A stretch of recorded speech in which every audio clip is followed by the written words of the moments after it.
নমস্কার বন্ধুরা, লৌকিক অলৌকিক বাংলা চ্যানেলে সকল শ্রোতা বন্ধুকে স্বাগত জানিয়ে আজ আরও একটি গল্প আপনাদের সঙ্গে ভাগ করে নিতে চলেছি। আমি সুদেষ্ণা।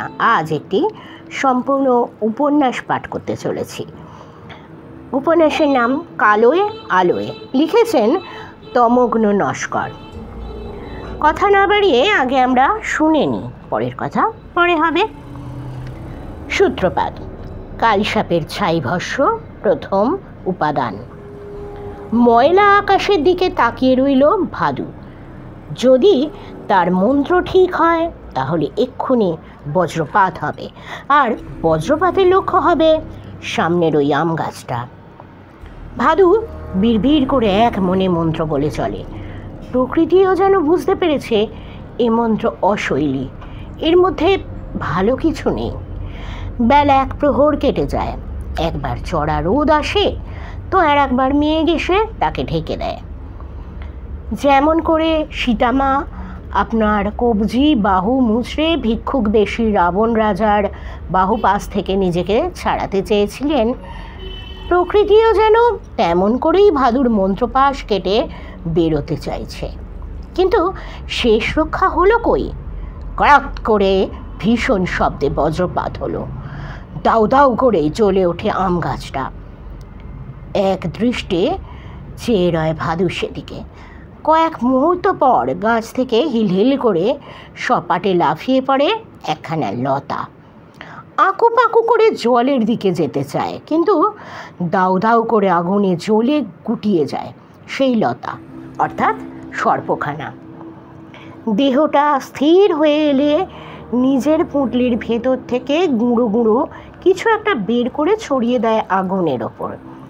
স্তিমিত হয়ে আসা আগুন দাউ দাউ করে জ্বলে ওঠে। আস্তে আস্তে লালচে ছাই হয়ে যায় শরীরটা। সেদিকে তাকিয়ে আবার মন্ত্র পড়া শুরু করে ভাদু। বৃষ্টি আসে, মুষলধারে বৃষ্টি এসে আম গাছটার আগুন জুড়ায়। শরীরের ছাইটিকে কাদা করে উবু হয়ে বসে কাদা ছাই ঘেঁটে কিছু একটা তুলে নিয়ে যায় ভাদু। চোখ মুখ চকচক করছে আনন্দে। বাস্তু সাপটাকে অনেক দিন ধরে এই গাছে বাসা বাঁধতে লক্ষ্য করেছিল। সেই দিন থেকেই ছিল ভাদুর পরিকল্পনা। নিজের বুদ্ধিমত্তায় নিজেই হো হো করে হেসে উঠল ভাদু। হত্যা। নিঃসারে দরজাটা খুলে বাইরে বেরিয়ে আসে কুসুম। বন্ধ ঘরের ভেতর কিছুই বোঝা যায় না। এখন মনে হচ্ছে হঠাৎ করে কোলাহল যেন তাকে গ্রাস করে নিল। ঝিঝি পঙ্গপাল গঙ্গাপরিং ব্যাং ডেকে চলেছে এক নাগাড়ে। বাদা বনের রাতে তার কণ্ঠ উজাড় করে দিয়েছে যেন। মাথার উপর ভূষো কালি মাখা চাঁদ আর হাতের টিমটিমে টেমিটুকুই আলোক ভরসা। জোরে শ্বাস টেনে নিয়ে এগিয়ে গেল কুসুম। কলু ইদানিং ঘরের ভেতর একখানা বড় ভাঁড় রাখে, বলে ওখানেই যা করার কর। দু একদিন করেও সে তার কাজ ছাড়া হলে কলু নিজে বেরিয়ে বাইরে ঝড়ের কাছে নামিয়ে দিয়ে আসে। কিন্তু কেন জানি না কুসুমের ভালো লাগে না। গার্হস্থ ঘরের ভিতর অমন করে কেউ রাখে নাকি? গাব গাছটা বেরিয়ে গিয়ে তাদের এক চিলতে চানঘর করা আছে, সেইখানেতেই পিছন করে প্রস্রাবে বসল কুসুম। সহজাত বোধে চটের কাপড়খানা নামিয়ে দিচ্ছিল। হঠাৎ করেই দারুণ অস্বস্তিতে গায়ের রোম কাঁটা দিয়ে উঠল। টেমিখানা সামান্য বাড়িয়ে পিছন ঘোরাতেই দুঃস্বপ্ন দেখে ধর্মড়িয়ে উঠে বসেছিল কলু। ঘরের ভিতরটা নিরেট আধারে ঢেকে আছে। কি হলো? টেমিটা নিভে গেছে নাকি? ঘুমের চটকাটা কাটতেই বুঝতে পারল তার পাশে কুসুম নেই। তার মানে কুসুম টেমিটা নিয়ে বাইরে গিয়েছে। তড়িঘড়ি হাতড়ে হাতড়ে লাঠি গাছখানা বের করে দরজা খুলে বাইরে এলো। ঝোলো হাওয়া উৎকট মাছের আষ্টে গন্ধ নিয়ে এসে ঝাপটা মারল তার নাকে। বাড়িটা ঘুরঘুরটি অন্ধকার। কি আশ্চর্য, বর্ষাকালের রাত, অথচ ব্যাং ঝিঝি কেউ ডাকছে না। ওই যে যে উঠোনে কোণে এক চিলতে আলো দেখা যাচ্ছে। বুকের খাঁচা পেয়ে একটা স্বস্তির নিঃশ্বাস বেরিয়ে এলো। তার মানে ওখানেই আছে কুসুম। ঠক্কর খেতে খেতে অন্ধকারে হাঁটা করতে করতে চানঘরের সামনে গিয়ে দাঁড়ালো কলু। বাইরে থেকে কাশি দিল। হলো তোমার? ভেবেছিল দুটো কড়া কথা বলবে, কিন্তু তার আগেই কুসুম বেরিয়ে এলো। ঘরে ফিরে এসে কুসুম একেবারে হামলে পড়েছিল কলুর উপর। কলু অবাক হয়ে গিয়েছিল। কুসুমের এমন ধারা আগ্রাসন আগে দেখেনি। বেশ আনন্দ হচ্ছিল মনে। সুখে গলে যেতে যেতে কলু একবার চোখ খুলেছিল। সঙ্গে সঙ্গে মুখ চেপে ধরেছিল কুসুম। গো গো করতে করতে বিস্ফারিত নয়নে কলু দেখে চলছিল কুসুমের দেহ লম্বা হতে হতে খড়ের চাল ছুঁয়েছে। নিম গাছের খসখসে ফাটা চামড়া, চামড়ার তলায় গিঁট ধরা কালো কালো শিরা। অদ্ভুত এক গন্ধ ওর গায়ে। এই গন্ধটা সে জানে। গেল হপ্তায় তার ভেড়িতে একখানা খড়িশ পড়েছিল। সেই খড়িশের গায়ে এমন ধারা গন্ধ ছিল। আর কিছু ভাবতে পারল না কলু। তার আগেই তার ঠোঁটে ঠোঁট ডুবিয়ে দিল কুসুম। তীব্র যন্ত্রণায় ছটফটিয়ে উঠল কলু। চিৎকার করে উঠতে চাইল প্রাণপণে, কিন্তু চারদিক থেকে ব্যাঙ আর ঝিঁঝিরতে তীব্র আর্তনাদ করে সকল শব্দ গ্রাস করে নিল। বৈকুণ্ঠনাথ মায়ের খেলা, মায়ার খেলা। শ্মশানের ঘাটে বসেছিল বৈকুণ্ঠনাথ। দুই চোখ দিয়ে অঝোর ধারা বইছে সমানে। স্বগতোক্তির মতো বৈকুণ্ঠ বলে চলেছিলেন, মারে তোর এমন অহৈতুকী কৃপা কেন? তুই জানিস আমি বুনো মানুষ, তবুও আমারে বাঁধলি তুই। বেশ, যখন বাঁধলি তখন এই শ্মশানে আমার ঘর হোক, মায়ের ঘর, যেখানে ছেলের ঘর সেখানে। কাল রাতে এক আশ্চর্য ঘটনা ঘটেছে। এইখানে এই মন্দিরে আসা ভারী অদ্ভুত। মৌলক্ষা থেকে তীর্থ সেরে পায়ে পায়ে ফিরছিলেন এই পথ দিয়ে। এইখানে এসে এই বটতলায় রাতে বিশ্রাম নিয়েছিলেন। মায়ের পুরো মন্দিরটি দেখে বড় মায়া হয়েছিল। শ্মশানের ডোমকে জিজ্ঞাসা করেছিলেন। ডোম বলেছিল এই পাথরের মূর্তি এক ভৈরবী মায়ের। মা মায়ের পুজো করতে করতে দেহ রাখেন। তারপর তার ধরম ছেলে নাকি এখানে পুজো করত, কিন্তু সেও টিকতে পারেনি। তারপর থেকে কেউ ভয়ে আর এই মন্দিরে তেমন আসে না। কেবল যারা শ্মশানে আসে মায়ের সামনে দুটি ফল পাকড় দিয়ে যায়।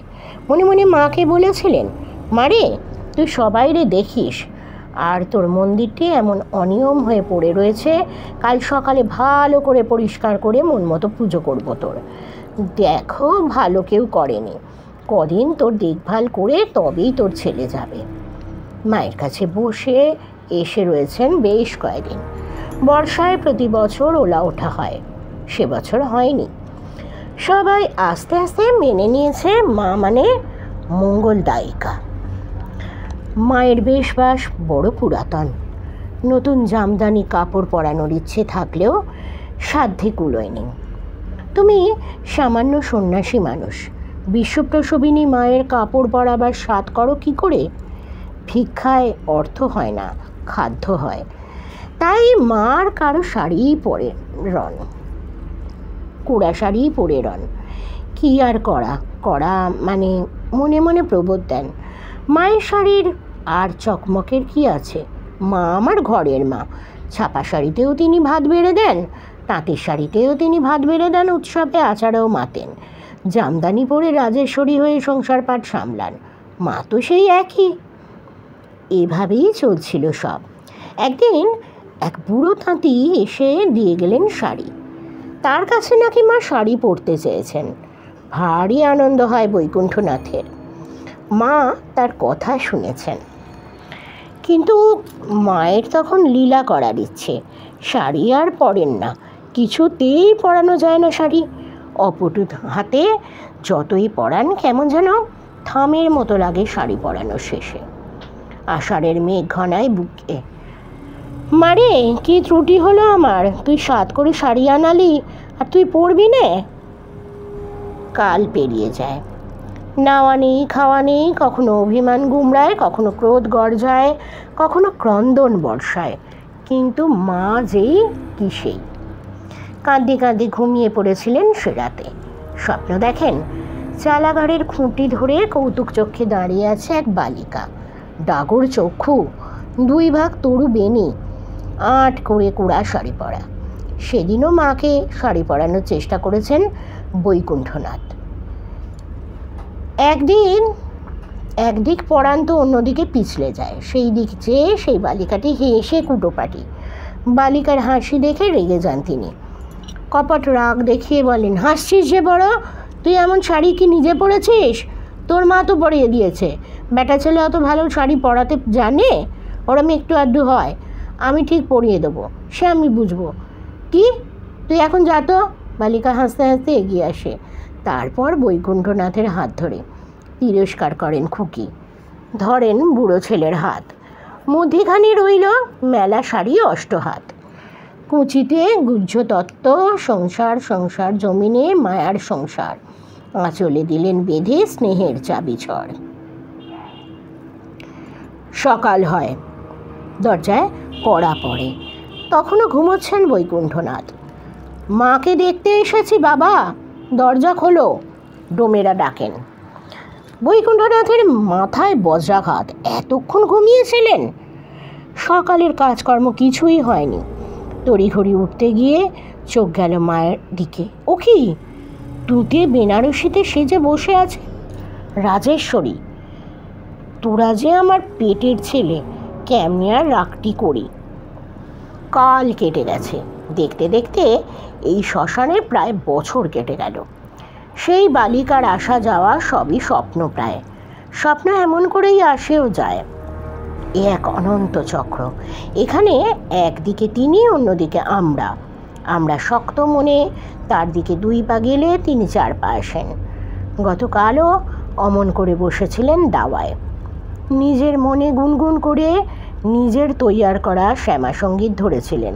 বালিকা ধরেন সূচ, বালক ধরেন সুতো, চলাচল করে ধাগা, সাথে লই সংসারের ডগা, মাথা আগা। আচমকাই কোথা থেকে ছুটতে ছুটতে সেই বালিকা এলো হাঁপাতে হাঁপাতে। খুব তো গান ধরেছ জানো কি, তোমার সামনে এখন বড় বিপদ, বিশাল বড় পরীক্ষা। এই পরীক্ষার জন্যই তোমাকে আমি ডেকে এনেছিলাম, বলেই আবার ছুটতে লাগলো বালিকা। বৈকুণ্ঠনাথ উদ্বিগ্ন হয়ে বলেন, ও কি, হাঁপাতে হাঁপাতে কই চললি মা? 2 দণ্ড জিরো অন্তত। না গো, আজ সময় নেই, ছুটতে ছুটতে উত্তর দেয় বালিকা। তুমি সফল হলে তারপরে এসে জল খেয়ে যাব। তারপর পিছন ঘুরে কটাক্ষ হেনে কয়, চিন্তা নেই, আমি বলেছি তুমি কৃতকার্যই হবে, সেদিন পায়েস খেতে দিও। ইঙ্গিত। হঠাৎ চোখ গেল খালের জলের দিকে, কিছু একটা গেঁথে আছে জলের মধ্যে। স্রোত বিপরীতমুখী, তাই ওই জায়গার স্রোতটা কেমন যেন টানা ধনুকের প্রায় দেখাচ্ছে। শ্মশানে বেশ কটি মরা এসেছে, ডোমরা সব সেই সকল নিয়েই ব্যস্ত। নিজেই গুটি গুটি পায়ে নামলেন খালের দিকে।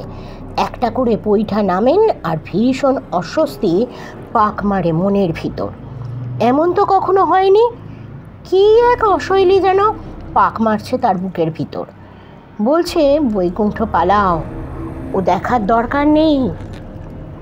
জলে নেমে শিউরে উঠলেন তিনি, এ তো কোনো মানুষ। আর একটু এগিয়ে গেলেন, জল প্রায় গলা অবধি। এমন জায়গায় মানুষটাকে পোঁতা আছে, শরীরটা কাঠের মতো শক্ত হয়ে রয়েছে, মাথাটা নিচে, পা দুখানা উপরে, যেন একটা খুঁটি। এত শক্ত মানুষের শরীর হয়? বুকের ভিতর অশনি সংকেত দিচ্ছিল, এ হয় না, হতে পারে না। তিনি হাত দিয়ে বোঝার চেষ্টা করলেন, মানুষ তো না, নিখুঁত কোনো মূর্তি। আর ঠিক তখনই কাদা পাঁকে পা পিছলে গেল তার। বেখেয়ালে আরও অনেকটাই নেমে এসেছিলেন, বুড়ো আঙুলে ভর দিয়ে খাড়া হয়েছিলেন। এখন পা সরে যেতেই আচমকাই তলিয়ে গেলেন তলায়। জলের তলায় আঁকু পাকু করে উঠলেন, আর সেই করতে করতেই এক বালক দেখলেন রূপচাঁদার দল ঝাঁক পিটে খুবলে খাচ্ছে মানুষটার শরীর। শিউরে উঠলেন তিনি, সর্বনাশ! এই রাক্ষসী মাছেরা যদি তার অস্তিত্ব টের পায় তাহলে আজ তিনি এইখান থেকে উঠতে পারবেন না, এই শরীরটাও গতি হবে না। চিৎকার করে উঠলেন। কিন্তু কোথায় কি? চড়ার পিছন দিকে মরা বই নিয়ে আসা গামুইরা নাম সংকীর্তন করছে। সবাই সেখানেই। তার আওয়াজ পৌঁছালো না। প্রাণপণে সাঁতরাতে লাগলেন। ওদিকে মাছের দল টের পেয়ে গেছে। বুড়ো আঙুলের তলায় তিনি সুতীব্র যন্ত্রণা টের পেলেন।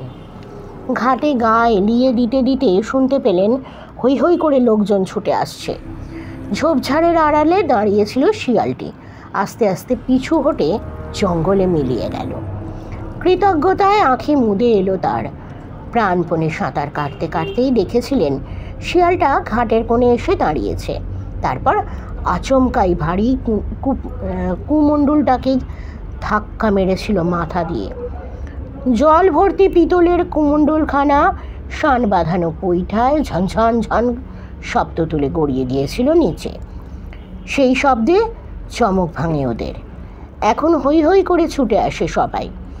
কি আশ্চর্য, কুমণ্ডলতে এখনও 2 ঢোক জল রয়েছে। ব্রহ্মতালে অবধি শুকিয়ে কাঠ। 2 ঢোক জল গলায় ফেলে পরম স্বস্তিতে চোখ বুঝলেন বৈকুণ্ঠনাথ। পায়ের তলা গোড়ালি ক্ষতবিক্ষত করে দিয়েছে রূপচাঁদা। তার আর ওঠার ক্ষমতা নেই। ওরা আসুক, তারপর দেখা যাবে। দেহটা খাল থেকে তোলা হলো। কোতোয়াল এলেন। দেহের যা অবস্থা চেনা খুব মুশকিল। গলা থেকে মাথাটা পাঁকের নিচে গেঁথে থাকার জন্য কিছুই চেনা যায় না। সারা শরীরে চামড়া সাদা, তার মধ্যে খাবলা খাবলা মাংস উঠে গেছে। কোথাও কোথাও হাড় বেরিয়ে গেছে। তবুও কোতোয়ালের ধমকে কয়েকজন নিচু হলো। এটা কলু। হাতের সাদা চামড়ায় একটুকু জরুল চিহ্ন এখনও বোঝা যাচ্ছে, যদিও কষ্ট করে বুঝতে হয়। কিন্তু কলুর এই অবস্থা কেন? এ গ্রামের বাইরে কলুর বাস। কলু পেশায়ও কলু। গ্রামের বাইরে নিরিবিলি ঘর গড়ে গোটা কতক ষাঁড় দিয়ে ঘানি টানায়। হালেই বিবাহ হয়েছে, গোটা গ্রাম খাইয়েছে। তবে কি গ্রামে খবর বাতাসের চেয়েও দ্রুত দৌড়য়। কলুকে চেনা যেতে না যেতেই মানুষজন আছাড়ি বিছাড়ি খেয়ে ভিড় করল শ্মশানে। গ্রামের মাতব্বরও এলেন। লোক ছুটল কলুর বাড়ি। কিন্তু বৈকুণ্ঠনাথের সেদিকে মন ছিল না। তার চোখ যাচ্ছিল দূরে ঝোপের দিকে। এখানে ধোঁয়া ধোঁয়া মূর্তি অনেকক্ষণ ধরেই সেখানে দাঁড়িয়ে রয়েছে। বুঝতেই পারছেন প্রাণের মায়া ছাড়তে পারেনি। কিন্তু কি হয়েছিল ওর সাথে? পেটটা আটকে রাখতে বড় ইচ্ছা হচ্ছিল, জানা যেত। কিন্তু ওই পর মুহূর্তেই প্রকৃতি বিরোধিতার ভয়ে পিছিয়ে যাচ্ছিলেন। আর তখনই হাহাকার আর কান্নার রোল উঠল চটলার ভিতর থেকে। কলুর গৃহে ভয়াবহ দৃশ্য। গোয়ালে সমস্ত ষাঁড়গুলি কাঠের মতো শক্ত, বিষে নীল। আর ঘরের ভিতরে কলু স্ত্রী কুসুম পড়ে আছে, একই দশা। কিন্তু শরীরে কোনো কাপড় নেই। কি এমন লতা যার বিষে এমন ধারা শক্ত হয়ে যায় শরীর? দুশ্চিন্তারা বৈকুণ্ঠনাথের মনে ঝড় তুলেছিল। হঠাৎ করে অস্বস্তিটা যেন বাড়ল। আবার তাকালেন সেই ঝোপের দিকে। 2টি ধোঁয়া মূর্তি এসে দাঁড়িয়েছে। এত দূরে বসেও তাদের কুঁই কুঁই কান্না কানে আসছে তার। না, কিছু ঠিক নেই, কিছু ঠিক নেই। আহাম্মকের গলায় দড়ি, 2য় উপাদান। লোভী দৃষ্টিতে ছাগলটার দিকে তাকিয়েছিল ভদু। ভর দুপুর, আশেপাশে কেউ নাই। ছাগলখানা বেড়া গায়ে বাঁধা, আপন মনে ঘাস খেয়ে চলেছে। নিজের পুঁটুলি থেকে একটা মুন্ড মতো বের করল সে। সুন্দর বাসে ভরে উঠল চতুর্দিক। ছাগলটা চনমন করে উঠল। সেই মুন্ডটা আস্তে আস্তে বেড়ার এপাশে ঘাড়ের ওপর নামিয়ে রাখল ভদু। ছাগলটা যেন অস্থির হয়ে উঠেছে। যেভাবেই হোক ওই মুন্ডটা তাকে খেতে হবে। প্রথমে টানাটানি করলো, কিন্তু শক্ত দড়ির জন্য পারল না। শেষে দড়ি শুদ্ধই বেড়ার এপারে লাফ মারল। চাঁচের বেড়ার মাঝখানের ফাঁক পেরিয়ে এই পারে ঢুকেও গেল। গলার দড়ি এক ফাঁসকি খেয়ে শক্ত হয়ে গেছে, সেদিকে মন নেই তার। মুন্ডুটা আরেকটু টেনে নিল ভাদু। ছাগলটা চনমন করে উঠে আরেকটু এগিয়ে এলো। এই খাবার তার চাই চাই। ওই খাবারের মধ্যেই যেন কি এক সম্মোহন লুকিয়ে রয়েছে। ইতর প্রাণীটা যতই প্রাণপণে এগিয়ে আসতে চাইল, আর ততই গলার উপরে চেপে বসলো দড়ি।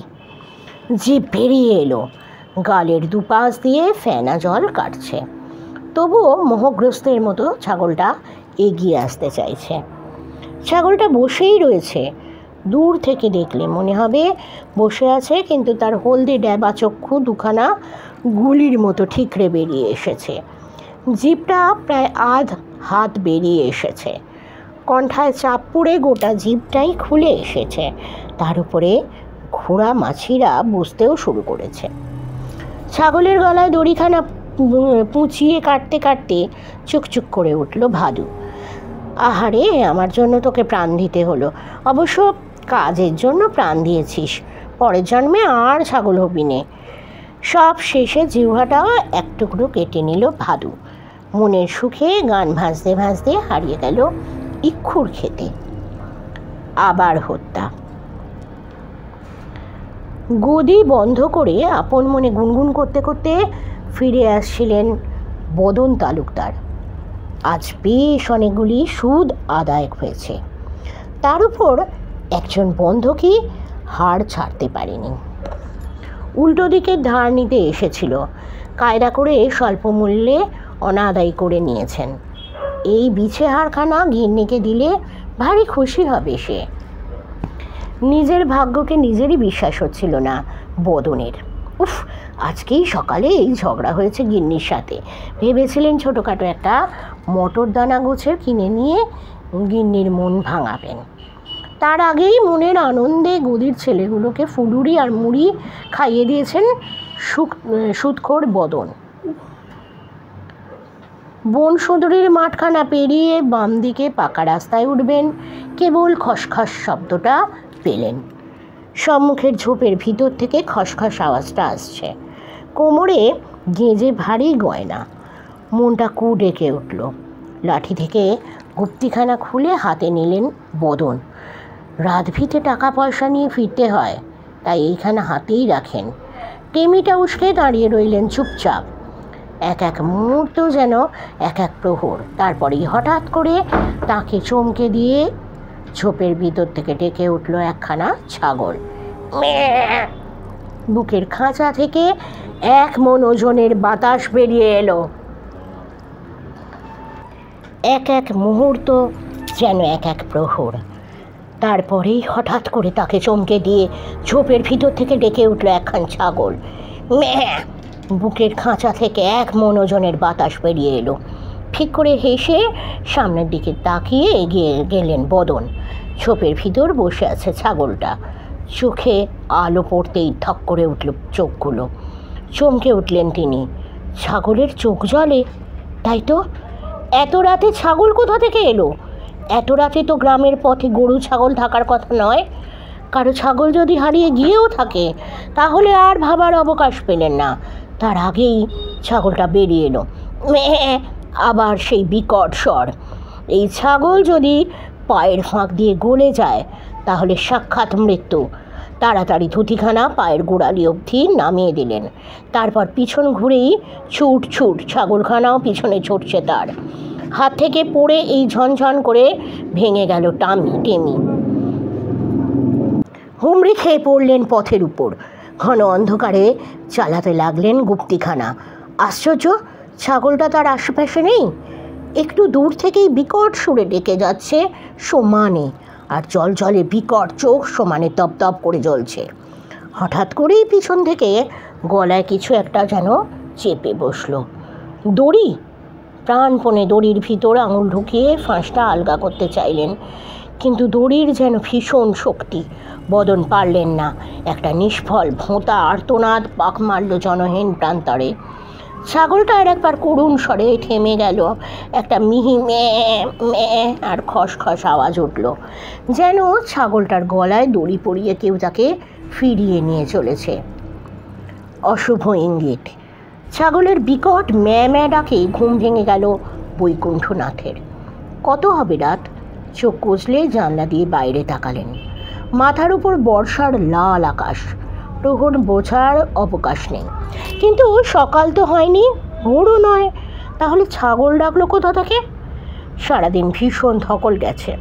সান্ধ্যকর্ম করে পায়ে মলমপট্টি করে সেঁক দিয়ে শয্যা নিতেই গভীর ঘুম। খুব ভোরে খুঁড়িয়ে খুঁড়িয়ে বাইরে এলেন, আর বাইরে এসেই গা কাঁটা দিয়ে উঠল। হাত আসতে তফাতে তার চালাঘরের বেড়ার বাইরে ছায়া ছায়া অবয়ব দুটি দাঁড়িয়েছে, তবে সাথে আরও একটি নতুন ছায়া যোগ হয়েছে। একখানি চার পেয়ে জন্তু, কোনো প্রাণী অনুমান করতে হলো না। তাকে দেখেই প্রাণীটা কাতর ম্যাঁ স্বরে ডেকে উঠল। সেই সঙ্গে সেই ছায়া অবয়ব দুটির গুঙানি কানে এলো তার। ভয় তার কোনো কালেই নেই, কিন্তু ভীষণ এক দুশ্চিন্তা এসে ভিড় করল। কি চায় এই প্রেত সকল? কতক্ষণ দাঁড়িয়েছিলেন জানেন না। আচমকাই জঙ্গলের ভিতর থেকে শিয়ালদহের সম্মিলিত চিৎকার ভেসে উঠল। সামনের দিকে তাকিয়ে দেখলেন সেই অবয়বগুলো আর নেই।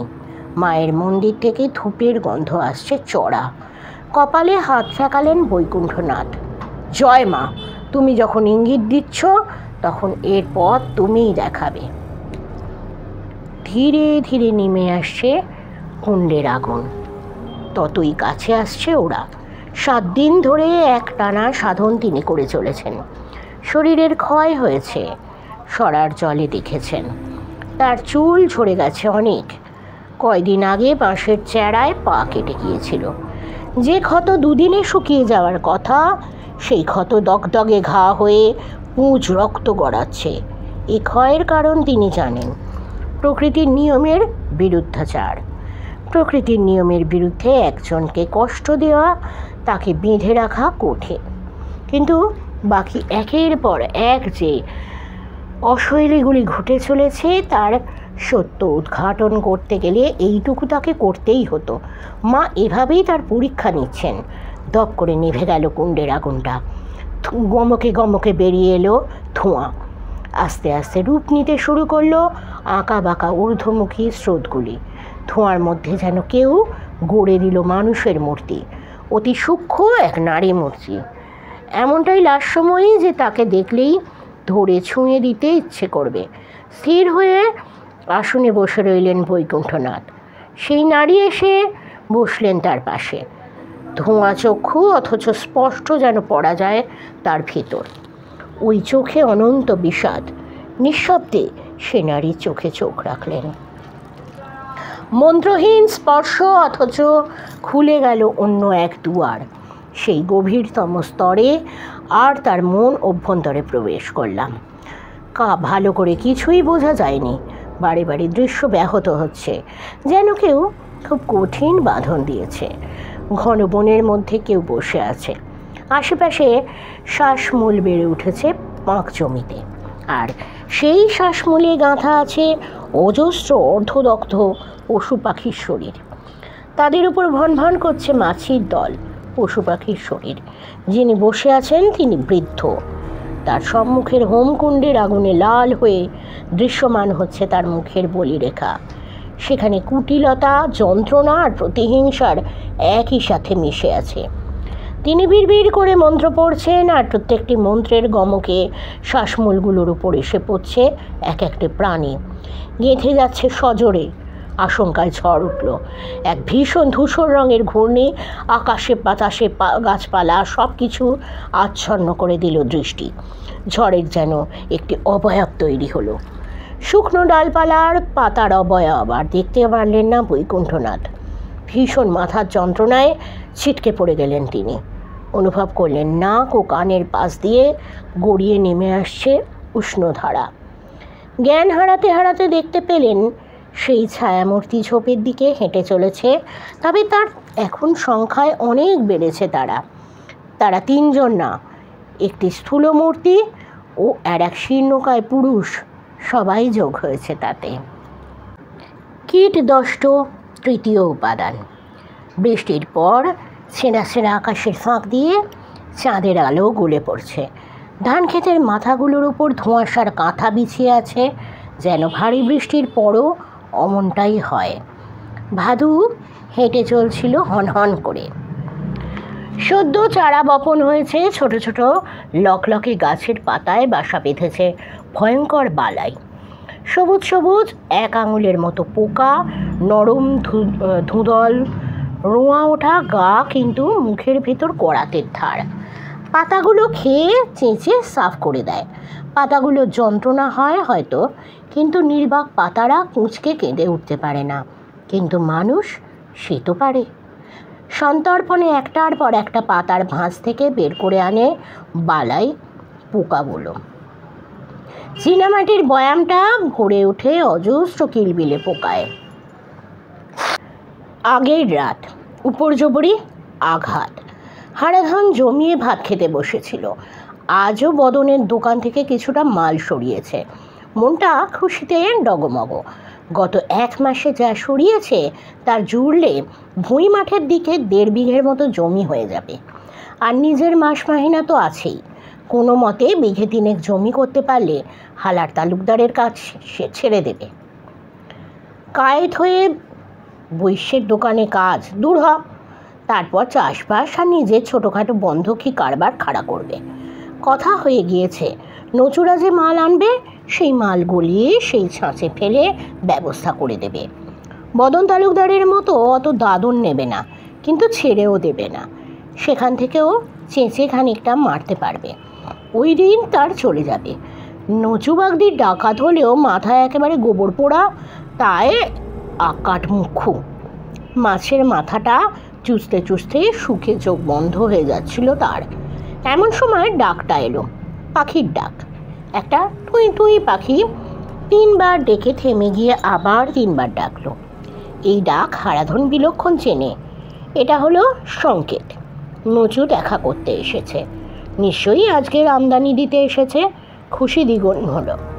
হারাধন তাড়াতাড়ি হাত ধুয়ে বাইরে বেরিয়ে এলো। গিন্নি হা হা করে উঠতেই যাচ্ছিলেন। হারাধন খুশি খুশি মুখ করে বলল, আহা, আজকে মাছের পেটিটা তুমিই খাও। উঠোন যখন পেরুচ্ছে আর একবার ডেকে উঠল টুই টুই পাখিটা। 3 বার চাপা গলায় হারাধন বললে, আস্তে আস্তে। সদরটা খুলে নচুকে দেখতে পেল হারাধন। কালো কাপড়ে গা ঢেকে দাঁড়িয়ে রয়েছে। হারাধনকে দেখে চাপা কর্কশ্বরে বলল, দাদাবাবু, আজকে একটু বেশি মাল হয়েছে। হাতে করে গ্রামের ভেতরে আনার ঝুঁকি নিইনি, তাই বাইরে হেতুর তলে পুঁতে রেখে এসেছি। তুমি দেখে নেবে চলো। মনের আনন্দে পিছে পিছু চলল হারাধন। গ্রামের চৌহদ্দি পেরিয়ে মাঠে নামতেই গন্ধটা পেল।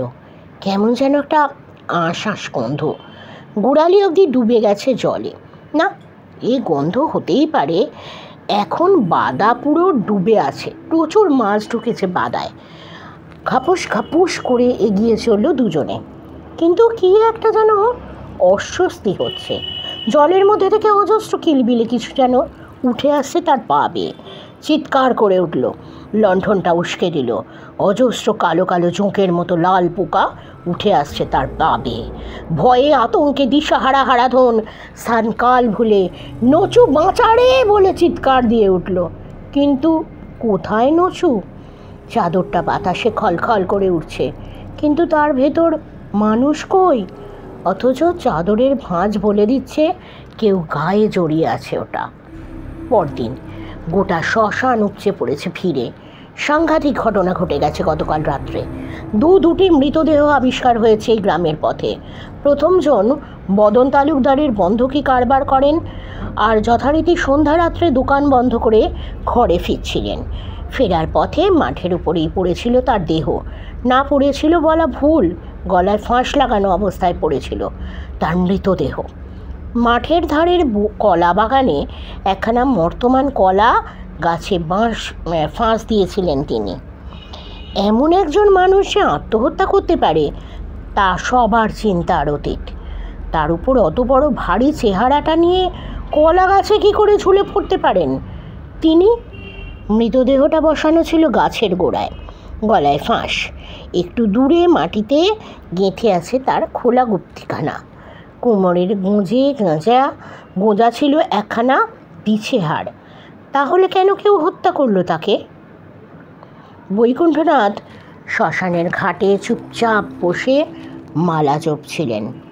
এর ইঙ্গিত তো তিনি গতকালই পেয়েছেন, কিন্তু সেই শক্তি সাংঘাতিক। আরও একটু জানতে পারলে ভালো হতো। এখন তিনি বিস্মাও জলে, তবে এটা বুঝেছেন এই বীভৎস শবদেহটি ওই প্রেত দলের পৃথুল মানুষটির। দ্বিতীয়ত, দেহটি ভয়াবহ বিভীষিকাময়। তার কিছুই বোঝা যায় না। সমস্ত শরীর ছেয়ে আছে পোকামাকড়ে। কীটদষ্ট শরীরে ধান গাছের বালাই পোকা, জোঁক, পঙ্গপাল কি নেই? তার শরীর যেন কুড়ে কুড়ে খেয়েছে ওরা। চামড়াহীন রক্ত মাংসের শরীর। আহ, কি বিভৎস মৃত্যু! হারাধনকে গতকাল রাত থেকে পাওয়া যায়নি। খেতে বসে উঠে গিয়েছিল, তারপর আর তাকে পাওয়া যায়নি। সেই থেকে মিলিয়ে এই পরিচয় প্রমাণ করা হয়েছিল। না হলে এরূপ নগ্ন মৃতদেহকে শনাক্ত করা। সবাই তার কাছে এসে পড়েছিল বিধানের জন্য। 1 বছর কাল গ্রামে রয়েছেন, কিন্তু গ্রামের ভিতরে খুব একটা যান না। পুটুমা আর কালিন্দির ঘটনার পর মানুষের প্রত্যক্ষ সঙ্গ তিনি এড়িয়ে চলেন।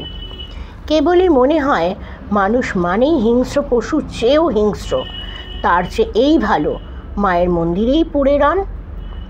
মোড়ল কথা পারেন, বাবা ঠাকুর, আমাদের বিশ্বাস আপনার হাত দিয়েই প্রতিকার আসবে।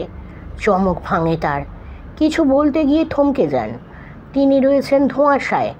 এমন বিভৎস মৃত্যু কেউ কিভাবে দিতে পারে? কোনো মানুষ বা প্রেতের কাজ না, এ প্রতিহিংসা কোনো। সুদীর্ঘ আলোচনা শেষে একটা বিষয় স্থির হয়। এর সাথে ওই বন্ধকি দোকানের কোনো অতীত জড়িয়ে আছে। কারণ বদন তালুকদারের বন্ধকি দোকানেই কাজ করত হারাধন। কিন্তু ওই নারী ও পুরুষ, সম্ভবত ওরা ওই কলু স্বামী স্ত্রী। সব তালগোল পাকিয়ে যাচ্ছে তাঁর। মা, পথ দেখাও মা। এমন সময় আবার হৈ হইয়ের আওয়াজ কানে আসে। আবার কি হলো? শশব ব্যস্ত হয়ে ঘরের বাইরে বেরিয়ে আসেন বৈকুণ্ঠনাথ। ঝোড়ো পাগলির মতো তার দরজায় এসে পড়ে এক বধূ। কাটা পাঁঠার মতন ছুটকে কোঁকিয়ে উঠে সেই বধূ হাউমাউ করে বলে, আমার ছেলের বড় অসুখ বাবা। গতকাল রাত্রিরে মাছ ধরতে গিয়েছিল বাদায়। তারপর থেকে কেমন যেন করছে। আপনি না দেখলে ও বাঁচবে না। এই মেয়েটিকে তিনি চেনেন। এ ঘোষেদের বউ। মাঝে মাঝে মায়ের পুজোর জন্য দুধ দিয়ে যায়। বেশি কথা শোনার মতো অবকাশ ছিল না, আর যা শোনার পথেই শুনতে হবে। তাড়াতাড়ি ভিতর থেকে ঝোলাখানা নিয়ে বললেন, চলো দেখি মা, পথেই যেতে যেতে শুনবো ক্ষণে। ঘরে ঢোকার আগে থমকে দাঁড়ালেন বৈকুণ্ঠনাথ। অজস্র শামুক, কেঁচো, জোঁক ঘিরে রয়েছে বাড়িটাকে। বর্ষাকালে তাই ভালোভাবেই ঘুরে ঘুরে প্রদক্ষিণ করলেন ঘরটিকে। না, অনেক বেশি। বাড়ির চালা থেকে ঝুলে পড়ছে শামুক। দেওয়ালে বাইছে শামুক দল। কাঠ জোঁকে ভরে আছে উঠোন, খুঁটি আর কাঠে অবধি বইছে শামুক। এ লক্ষণ শিলিশ্রম লক্ষণ নামে পরিচিত। এ লক্ষণ খুব ভালোও না, আবার খুব মন্দও না। ঘরে যিনি আছেন তিনি অন্তত কোনো প্রেত নন, কোনো নিম্নবর্গের উপদেবতা, অপদেবতা বা যক্ষ হতে পারেন। ঘরের মধ্যে প্রবেশ করে ঝাঁঝালো গন্ধ পেলেন। গন্ধটি বেশ সুমিষ্ট, তবে তীব্রতার দরুন একটু ঝাঁঝালো ভাব। আরেকবার নিশ্চিত হলেন বৈকুণ্ঠনাথ, যিনি রয়েছেন তিনি খারাপ কেউ নয়। বালকটিকে জলচকির ওপর শোয়ানো রয়েছে। বালকটিকে বেশ রুগ্ন লাগছে, তবে একে তিনি আগে হতে দেখেননি, তাই শরীর কতখানি ভেঙেছে তা তিনি বলতে পারেন না। তবে বালকের শরীরে প্রচুর বেতের দাগ, যেন ভয়ানক কোনো কাজের শাস্তি দিয়ে বেত মেরেছে কেউ। বালকটির মা বলছে এই দাগ নিজে থেকেই হয়েছে, ঘুমের মধ্যেই এই ছড়া ছড়া দাগ হয়েছে, আর ছেলেটি কেঁদে কুকিয়ে উঠছে, অথচ ঘুম ভাঙছে না। ভালোভাবে লক্ষ্য করলেন বৈকুণ্ঠনাথ, ছেলেটির ঘুম ভাঙছে না, কিন্তু ঘুমের মধ্যেই কুকিয়ে উঠছে। ধীর মন্থর গতিতে দাঁড়ালেন তিনি। বারবার বীজ জপে বালকের কপালে আঙুল রাখলেন তিনি। প্রথমে ঝাঁক দর্শন, তারপর বাঁক দর্শন। তারপর দেখতে পেলেন সেই দৃশ্য, তারা ভরা আকাশের তলায় ভয়ানক ঝড় উঠেছে, ঘূর্ণিপাক খেয়ে উঠছে মাঠ পুকুরের খোলা কাদা জল। কিন্তু ও কি, এর মধ্যে যেন এক অবয়ব দেখা যায়, ভয়ঙ্কর কুৎসিত বিভৎস এক অবয়ব। ওই তো বালকটি হাঁ করে তাকিয়ে আছে সেই দিকে, চোখ বিস্ফারিত, ভীত। বালকের হাতে মাছ ধরার ঝাঁকি, ছাগন জাল আর টেমি থরথরিয়ে কাঁপছে। বাদায় বর্ষার জল টানে মাছ ধরতে এসেছিল বুঝি। তখনই মুখোমুখি হয়েছে অশৈলের। হঠাৎ করে দৃশ্যপটে বালকটি ধনুকের মতো বেঁকে উঠল। খাটের উপরেও থরথরিয়ে কেঁপে উঠল বালকটির শরীর। হাত সরিয়ে নিলেন বৈকুণ্ঠনাথ। তিনি অনুমতি দিচ্ছেন না, এরপর চেষ্টা করলে বালকের ক্ষতি হবে। হাঁটু মুড়ে বসে প্রার্থনার ভঙ্গিতে বললেন, হে প্রভু, আপনি যেই হন, এই ক্ষুদ্র বালককে কেন কষ্ট দিচ্ছেন? এই তুচ্ছ বালক কী ক্ষতি করেছে আপনার আমি জানি না, তবে এর মা আমাকে কুষ্টি দেখিয়েছে। এর এখনও যাবার সময় হয়নি, দয়া করুন, দয়া করুন। ধীরে ধীরে প্রকট হলেন তিনি। এক মস্ত ঘূর্ণিঝড় উঠল যেন ঘরের মধ্যে। দেওয়ালের পট, কাঁসার গড়গড়, গিলাস ঝনঝনিয়ে পড়ে গেল। আশপাশের ধুলোবালি তুলে তিনি অবয়ব নিলেন। লোল চর্ম, বিকট দর্শন, নারী মূর্তি। তিনি ঝড়ের বাতাসের মধ্যে ভাঙছেন আর করছেন। তার নিঃশ্বাস পৌষের রাতের বাতাসের ন্যায় শীতল, তার উপস্থিতি বৈশাখের খড়তাতের ন্যায়। চক্ষু মুদলেন বৈকুণ্ঠনাথ। মাগো, রিপারি প্রেতরূপা। তিনি ধীরে ধীরে এগিয়ে এলেন বৈকুণ্ঠনাথের দিকে। তার ভ্রু মাঝে আঙুল রাখলেন। অমনি অন্য দুনিয়ায় দরজা খুলে গেল যেন। চারজন মানুষ এক যুবককে ভর্ৎসনা করছে। যুবকটি কাঁদতে কাঁদতে ছুটে যাচ্ছে নদীর তীরে। তারা কুৎসিত হাসিতে গড়িয়ে পড়ছে। যুবক নদীর ঘাটে বসে কাঁদছে। সেই চারজন মানুষের থেকে এক নারী তার কাছে এসে দাঁড়িয়েছে। যুবক তার হাত ধরে কিছু বলতে চাইছে, আর ঠিক তখনই নারী হঠাৎ করে সাপে বদলে গেল। ভীষণ ছোবল মারল যুবকের কপালে। ফটফট করতে করতে সেই যুবক ঢলে পড়ল মৃত্যুতে। মৃতদেহের উপর ছুরি মেরে চলল সেই তিনজন মানুষ।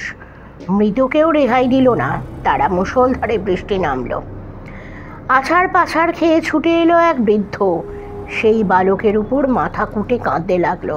তারপর হঠাৎ করেই অন্ধকার হয়ে গেল সব। এক অন্ধকার ঘরের মধ্যে বসে রয়েছেন সেই বৃদ্ধ। তার সামনে অর্ধচন্দ্রমার মতো হোমকুণ্ড একের পর এক আহুতি দিয়ে চলেছেন। তিনি এত দূর দেখেই শিউরে উঠছিলেন, ছিটকে উঠলেন বৈকুণ্ঠনাথ। মাথা নিচু করে সেই ধোঁয়া মূর্তির পদতলে ভেঙে পড়লেন কান্নায়। মা, আমি সব বুঝেছি। ভয়ানক কিছু অঘটন ঘটেছে। আপনি আপনার ভক্তের হয়ে এসেছেন, কিন্তু এই বালককে ছেড়ে দিন। নিহাতি শিশু, অবুঝ শিশু, অজান্তে সাক্ষী হয়েছে আপনার কর্মের। একে আপনি ক্ষমা করুন, আমি জামিন রইলাম। কিন্তু সকলে তো আর দেবী নয়। তিনি প্রতিমূর্তি, ভয়ঙ্করী, বিভীষণা। তার কর্মের সম্মুখে যেই বাধা, তাকেই তিনি শেষ করবেন। ভীষণ ক্রোধে বৈকুণ্ঠনাথের উপর চেপে বসলেন তিনি। তার বক্ষের উপর করলেন সেই ঘূর্ণি কেন্দ্র। প্রমাদ গুনলেন বৈকুণ্ঠনাথ। এই তবে তার শেষ। এমন সময় ধড়াম করে খুলে গেল দরজা। হাউ হাউ করে কাঁদতে কাঁদতে ছুটে এলেন সেই বালকের মা। গলায় কাছা হয়ে কেঁদে পড়লেন ধূম্রমূর্তির পদতলে। আছাড়ি পিছাড়ি খেয়ে বারে বারে আকুতি করলেন তিনি। তার কথা বোঝা যায় না, কিন্তু আকুতির ভাষায় পাথর গলে যায়। তাই হলো, মায়ের ক্ষমতা অসীম, মায়ের ক্ষমতা অসীম। ঘরের পরিস্থিতি যেমন আচমকা তৈরি হয়েছিল, তেমনই আচমকাই থেমে গেল। বালক মা বলে উঠে বসল। বৈকুণ্ঠনাথের বক্ষ হতে চাপ নেমে গেল। সুস্থ হয়ে বালকের কাছে এসে একসাথে ছুটে গেলেন তারা। বালক গড়গড় করে বলে গেল সে রাতের কথা। অবশ্য তার দরকার ছিল না, তিনি সবই শুনেছেন। মনে হচ্ছিল কেবল অন্য একটি কথা। এই মানুষগুলোকে তিনি হয়তো চিনতে পেরেছেন। এই যে সুন্দরী নারীটি, এই নারী সম্ভবত সেই রাত্রে তার কাছে এসেছিল। আর খুব যদি ভুল না হয়, বাকি তিনজন মানুষের মধ্যে পৃথুল মানুষটি বদন তালুকদার, বাকি দুইজন তাহলে হারাধন ও কলু। কী এর রহস্য? যাকে বেশি ভেবে লাভ নেই। মা ইঙ্গিত দিয়েছেন এই গ্রামে যিনি এসেছিলেন তিনি তার কার্য করতেই এসেছিলেন, কার্য অন্তে হয়তো ফিরেও যাবেন। মা মহামায়ার ইচ্ছে বিনে কিছু হয় না, তাই কিছু করারও নেই। কেবল শান্তির অধিষ্ঠান দিয়ে পূর্ণ আহুতি যজ্ঞ সেরে ক্ষতদগ্ধ এই গ্রামে মলমপট্টি করবেন, ওইটুকুই তার ক্ষমতা। ছেলেটা আবার শান্তিতে ঘুমিয়ে পড়েছে, তারও ইচ্ছা করছে এই মাটির দাওয়ায় বুক পেতে শুয়ে পড়তে। বর্ষা বাতাসে শ্বাস টানেন বৈকুণ্ঠনাথ। জলগন্ধের সাথে ধুনোর চড়া গন্ধ নাসারন্ধ্রে প্রবেশ করে মস্তিষ্কের উত্তপ্ত স্নায়ুগুলোকে শান্ত করে দেয়। বুকের ভেতর থেকে ভারী শ্বাস বেরিয়ে আসে। মানুষ অন্যায় করে, পাপ করে, সাজা পায়, কিন্তু তা দেখে অন্য মানুষ শিক্ষা নেয় না, আবার তা করে। মনুষ্য থেকে ছাগের জন্ম, ছাগ থেকে সরীসৃপের জন্ম, সরীসৃপ থেকে পতঙ্গের জন্ম, ক্রমান্বয়ে অধঃপতিত হয়। তবুও তার পাপের প্রায়শ্চিত্ত হয় না। কত লক্ষ কোটি জন্ম ঘুরে তবে মানুষ হতে পারে, অথচ সেই জন্মটাকে হেলায়, মিথ্যে আর পাপে নষ্ট করে। বাবা ঠাকুর! চমক ভাঙে ছেলেটির মায়ের ডাকে। কাঁসার গ্লাসে করে দুধ এনেছে, সাথে গোটা কত পিঠা। শৈশবকালের ইচ্ছাটা চাগার দিয়ে উঠল। ফিক করে হেসে বললেন, দুধে পেটা কটা ঘেঁটে দেব মা জননী, দেবে? বড় ভালো লাগে মিঠে দুধ। সন্ন্যাসী ঠাকুরের এই এমন ধারা আবদারে চমকে গিয়েছিল ছেলেটির মা। খিলখিল করে হেসে বলে উঠল, ই আর এমন কথা কি বাবা ঠাকুর, আপনি তো ঘোষের বাড়ি এসেছেন। ঘোষদের বাড়ি থেকে যখন বেরোচ্ছেন মেঘ কেটে গেছে, মাজা পেতল রঙের রোদ্দুর উঠেছে আকাশে। ঘোষেদের প্রভু প্রণাম করতে এলো বৈকুণ্ঠনাথকে। সসম্ভ্রমে পিছিয়ে এসে বললেন, আমি সামান্য মাতৃদাস, আমার সাধ্য কি গোপালের মা যশোদাকে আশীর্বাদ দেব। বরং তোমরাই প্রার্থনা করো মায়ের কাছে, যজ্ঞটা যেন ভালো হয়, গ্রাম থেকে সকল আঁধার দূর হয়ে যায়। উত্তরে উত্তর। পথে আস্তে আস্তে একটাই কথা ভাবছিলেন, কে এই যুবক, কি এই রহস্য? হঠাৎ করেই খসখস শব্দ থেকে পিছন ঘুরলেন। সেই বালিকা ফুলের সাজি করে গোটা কতক বনফুল তুলে এনেছে। তার সাথে চোকাচুকি হতেই একগাল হেসে কইলে, ওই দেখো, তোমার কাছেই যাচ্ছিলুম, আজকে অনেকগুলো ফুল তুলেছিলুম, হাসু ফুল, মিষ্টি বাস, ভাবলুম তোমার মন্দিরে গিয়ে দিয়ে আসি, তোমার সঙ্গে যখন দেখা হলো তখন তোমার হাতেই দিয়ে দিই। বালিকা হাতে দিয়েই ছুট মারল। বৈকুণ্ঠনাথ চিৎকার করে জিজ্ঞাসা করলেন, কই যাস? উত্তরে উত্তর, ওইখানে মোর গাঁ। মেয়েটা যে কে একদিন জানতে হবে। স্বপ্নে আসে আবার বাস্তবেও আসে। ভাবতে ভাবতে মন্দিরের দিকে ফিরছিলেন। উত্তরে ওর গাঁ বলল, কিন্তু দুইবার উত্তর বললে কেন? বিদ্যুৎ চমকের মতো চমকে উঠল বৈকুণ্ঠনাথের মাথার ভিতরে। মাঠ ভেঙে চলেছেন বৈকুণ্ঠনাথ। কাদা জলে দুইবার আছড়ে পড়েছেন, তাতেও ভ্রুক্ষেপ নেই। তিনি বুঝেছেন তার উত্তর উত্তরেই আছে। ফুলের সাজিটা রেখে জল ছড়া দিয়ে বেরিয়ে এসেছেন মন্দির থেকে। ওই গ্রাম থেকে উত্তরের গ্রাম বেশ অনেকটা দূরত্ব। বর্ষাকালে পথ বিশেষ ভালো নয়, তবু তাকে যেতে হবেই। ভেবেছিলেন খোঁজ খবরটা বেশ কঠিন হবে, কিন্তু কার্যক্ষেত্রে দেখা গেল বৈকুণ্ঠনাথকে এই গ্রামের মানুষজন চেনেন। বকুল অমাবস্যার বাৎসরিক পুজোয় তারা এই বছরে মন্দিরে অনেকে পুজোও দিয়ে গেছেন। উত্তরের মানুষজন অবশ্য সেই মেয়েটির কথা বলতে পারল না। অবশ্য বলবেই বা কেমনে? গায়ে কি এমন ধারা মেয়ে কম আছে? তবে কোনো মেয়ে উত্তর থেকে দক্ষিণে ফুল দিতে যাবে এটা তারা বিশ্বাস করল না। তবে বামন ঠাকুরকে তারা কিছু বলতে সাহস করল না। কিন্তু ভিতর ভিতর যে তার সুস্থতা নিয়ে সন্দিহান, এইটা তাদের চোখের ভাষাতেই বৈকুণ্ঠনাথ বুঝেছিলেন। শ্রান্ত দেহে ও মনে ফিরেই আসছিলেন, কি মনে করে শেষ প্রশ্নটা করলেন, আচ্ছা, হাটের বন্ধকি দোকানদার বদন তালুকদারের দোকানে কি এখান থেকে কেউ কাজ করতো? অবাক বিস্ময় লোকগুলো তাকিয়ে রইল তার মুখের দিকে। তারপর বলল, আপনার সঙ্গে তার কি কাজ বাবা ঠাকুর? হ্যাঁ, করতো বটে, নাম বজলু কলু। বাপের প্রচুর পয়সা ছিল, কিন্তু নেশা ভান করে সব উড়িয়ে দোকানে কাজ করত। কিন্তু সে আপত্ত গলায় দড়ি দিয়ে কবেই চলে গেছে, দোকানে চুরি করেছিল। তার ভাই তো আপনাদের গাঁয়েই থাকে, সেইখানে সরিষার কল গড়ে স্ত্রীকে নিয়ে বাস করছে। ভাইয়ের সৎকার কাজ করে এই গায়ে আর থাকেনি। অবশ্য থাকবেই বা কী করে? ছোট থেকে একসাথে বড় হয়েছে, তার সকল স্মৃতি বসত ভিটের আনাচে কানাচে। তাছাড়া বাপমাহারা অপদার্থ বকাটে বজলুকে ওর দাদাই আগলে রেখেছিল বহুদিন। ওই বস্তুতে কি আর বাস করা যায় ওই বাস্তুতে? তাই বেঁচে বুঝে দিয়ে চলে গিয়েছিল ওই গ্রামে। তার ব্যাপারে কিছু জানতে চাইলে ওরেই শুধোতে পারেন। বৈকুণ্ঠনাথ বুঝলেন এদের কাছে হত্যার ব্যাপারটা এখনো এসে পৌঁছয়নি, তাই আর কথা বাড়ালেন না, ফিরে চললেন গ্রামের পথে। ওরা অনেক অনুরোধ করলো দুদণ্ড জিরিয়ে নিতে, একখানা গরুর গাড়ির ব্যবস্থা করছে, কিন্তু যা বোঝার বৈকুণ্ঠনাথ বুঝে গেছেন।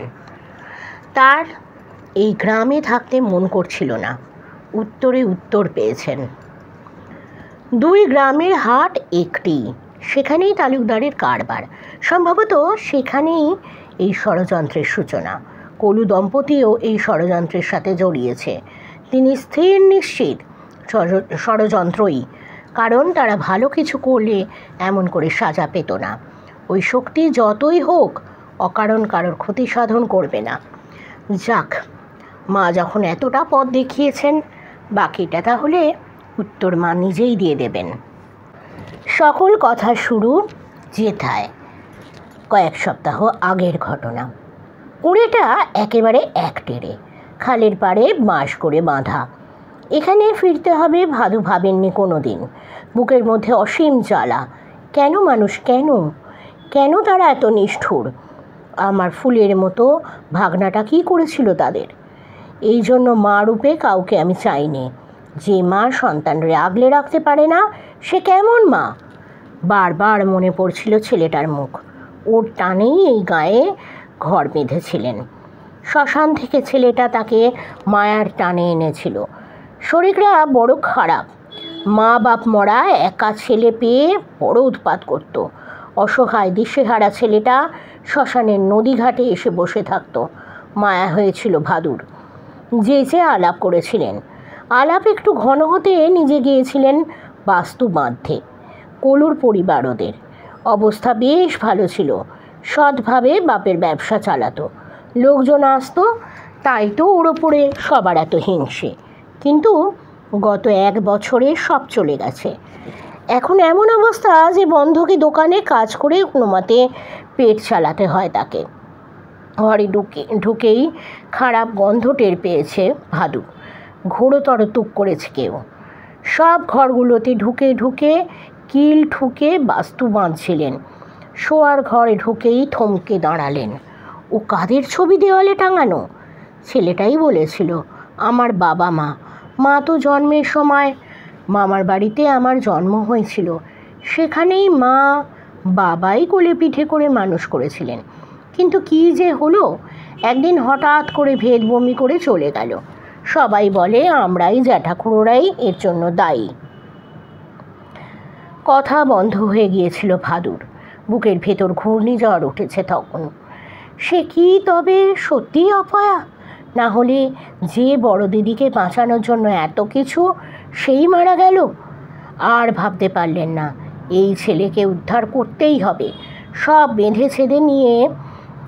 সেদে দিয়ে সেদিন বলেছিলেন, ঠাকুর নয় মামা বলে ডাকো। ছেলেটা অবাক হয়েছিল। মনে মনে এই চাপা দীর্ঘশ্বাস ফেলেছিলেন ভাদু। তার জীবনে ভালোবাসার মানুষ বড় কম। কিন্তু না, ওরা তাকে বাঁচতে দিল না।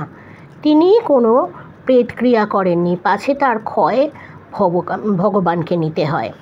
চেয়েছিলেন আস্তে আস্তে ধনাত্মক আসুক, সুস্থভাবে হোক। কিন্তু তার আগেই হাহাকার করে উঠলেন ভাদু। ধক করে জ্বলে উঠল চোখ দুটো। ওরা কেউ বাঁচবে না। মাটির টালিতে হিসেবে বসলেন ভাদু, ওরফে ভদ্রেশ্বর তান্ত্রিক। পুরাতন রক্ত বইছে শিরায় উপাশিরায়। গুরু নিজ ক্ষমতায় সে যক্ষিণীকে আপন বশে রেখেছিলেন, নিজের শরীরে ক্ষয় করে তাকে লালন ও পালন করে গেছেন। কিন্তু ভাদুর সে ক্ষমতা নেই। তবে গুরুর দেওয়া মন্ত্র আর প্রক্রিয়া আছে, ঠিকমতো পালন করলে সে আসবে। আগেও সে এ কাজ করেছে। এই বুড়ো শরীরে খুঁজে খুঁজে সকল আহুতি নিজে জোগাড় করলেন। সেই বুড়ো বাবার দেওয়া প্রতিক্রিয়া এতদিন পর আবার হাতে ধরেছেন। এই যজ্ঞের আগুন নিজেই ধরে। অপেক্ষা করলেন। 1 প্রহর যায়, 2 প্রহর যায়। আসনে স্থির হয়ে বসে মন্ত্রপাঠ করে চললেন। টিট করে কেঁপে ওঠে গাছের পাতা। ঝড় উঠছে, ঝড় বাড়ে, গাছ নড়ে ওঠে। আকাশ ঘিরে আসে মেঘে, ভীষণ বজ্রপাত হয়। দাউ দাউ করে জ্বলে ওঠে আশেপাশে গাছপালা। আর রাশি রাশি জাজল্যমান পাতা এসে পড়ে কুণ্ডে। আহুতির পর আহুতি চলে, জলশূন্য খাল পাড় গম গম করে ওঠে মন্ত্রপাঠে। গাছের ডালপালাগুলি জ্বলছে, অথচ পশু পাখালি চিৎকার নেই। তারা ভয়ে পেয়ে কখন উড়ে গেছে। যারা যেতে পারেনি তারা দগ্ধ হতে লাগলো ওই আগুনে। ঝপঝপ করে আহুতির মতো পড়তে লাগলো ওই অগ্নিকুণ্ডে। ধীরে ধীরে সেই আগুন অবয়ব নিল, জীর্ণ শুষ্ক, কোনো বিভীষণা যেন। ভীষণ অগ্নিশিখা যেন তার কেশদাম। হোমকুণ্ডের কান বাহু সব সবুজ শিখায় তার হলুদ বিকট প্রকট মানতাকে স্তুতি করছে যেন। হাত বাড়িয়ে অন্তিম আহুতি চাইলেন তিনি। উনারি পাতায় মুড়ে দিলেন কালসর্পের ভস্য, বালাই পোকার শুকনো গুটিয়ে আসা দেহ আর ছাগের জিহ্বা টুকরো। সর্বশেষে ঘৃত ও মিশি চন্দন অর্পণ করে আহুতি দিলেন। এই গাঁটছড়া ওই কালসর্প যুথের জন্য। ওই মুদ্রালোভী ছাগ বুদ্ধি সৃষ্টির জন্য। এই স্বর্ণ ওই স্বর্ণলোভী কীটের জন্য। আর সব শেষে ওই পৈতা টুকরো এক জন্ম হতভাগার জন্য। আহুতি শেষ হতেই গাছের উপর থেকে ঝপ করে পড়ে এক কাঠবিড়ালি। দাউ দাউ করে জ্বলে ওঠে শেষ বেলার আগুন। অবয়ব ভেঙে যায়, চওড়া হয়ে যায় ভাদুর মুখের হাসি। ভোরের আলো ফোটার আগে মোটা দানায় অবাধ্য বৃষ্টি নামে। নিভে গেল জলের তোড়ে, খালে ভেসে যায় হোমকুণ্ড। অট্টহাস্য করে ওঠেন ভাদু। যজ্ঞ। গোটা গ্রামের মানুষ এসে আজ উপস্থিত হয়েছে মা শ্মশানকালীর প্রাঙ্গণে। স্নান জপ সেরে মায়ের পুজো সমাপনন্তে কুণ্ড সাজাতে বসলেন বৈকুণ্ঠনাথ। গতকাল রাত্রেই ইঙ্গিত পেয়েছে যজ্ঞ করার। শ্মশানের ধারে একখানি জরাজীর্ণ বেলগাছ ছিল। হঠাৎ করে মরমর করে ভেঙে পড়ে সেটা। সবাই হায় হায় করে উঠেছিল। কিন্তু তিনি ইঙ্গিত বুঝেছিলেন। বিল্ল বৃক্ষ নিজেকে ত্যাগ করলেন। শান্তি যজ্ঞের জন্য বাকি গড়ানের কাঠ গ্রামের মানুষ জোগাড় করে দেবে। দীপ্ত হস্ত মাপা চতুরাস্ত্র কুণ্ড করলেন বৈকুণ্ঠনাথ। বেদি সাজালেন সেই বেল কাঠ দিয়ে। আজকে যজ্ঞ মহাযজ্ঞ নিজেকে করতে হবে। সেই বাসহরিদের দূরে বসালেন। মা শ্মশানকালী এই গ্রামের রক্ষক দেবী। গ্রামের বাহির হওয়ার পথেই তিনি আলো করে রয়েছেন। তাই মায়ের কাছে কর জোরে ক্ষমা চেয়ে সামান্য বিচ্যুতিও করে নিয়েছেন। বৈকুণ্ঠনাথ মায়ের বামেই শান্তির চর্চা ডাবটি রেখেছেন। নারকেল সমিধে পূর্ণ আহুতি হবে। এ বড় সাধারণ নয়। বীজ ও স্তোত্র সহিত পূর্ণ পাঠ। শলা ছুঁইয়ে স্মরণ করলেন মাকে। মা, তুই দেখিস। কুণ্ড মাঝেই প্রকট হলেন অগ্নি। চতুর্পার্শ্ব হতে অগ্নিশিখা এসে সমর্থন দিল যজ্ঞ হৃদয়ের অগ্নিকে।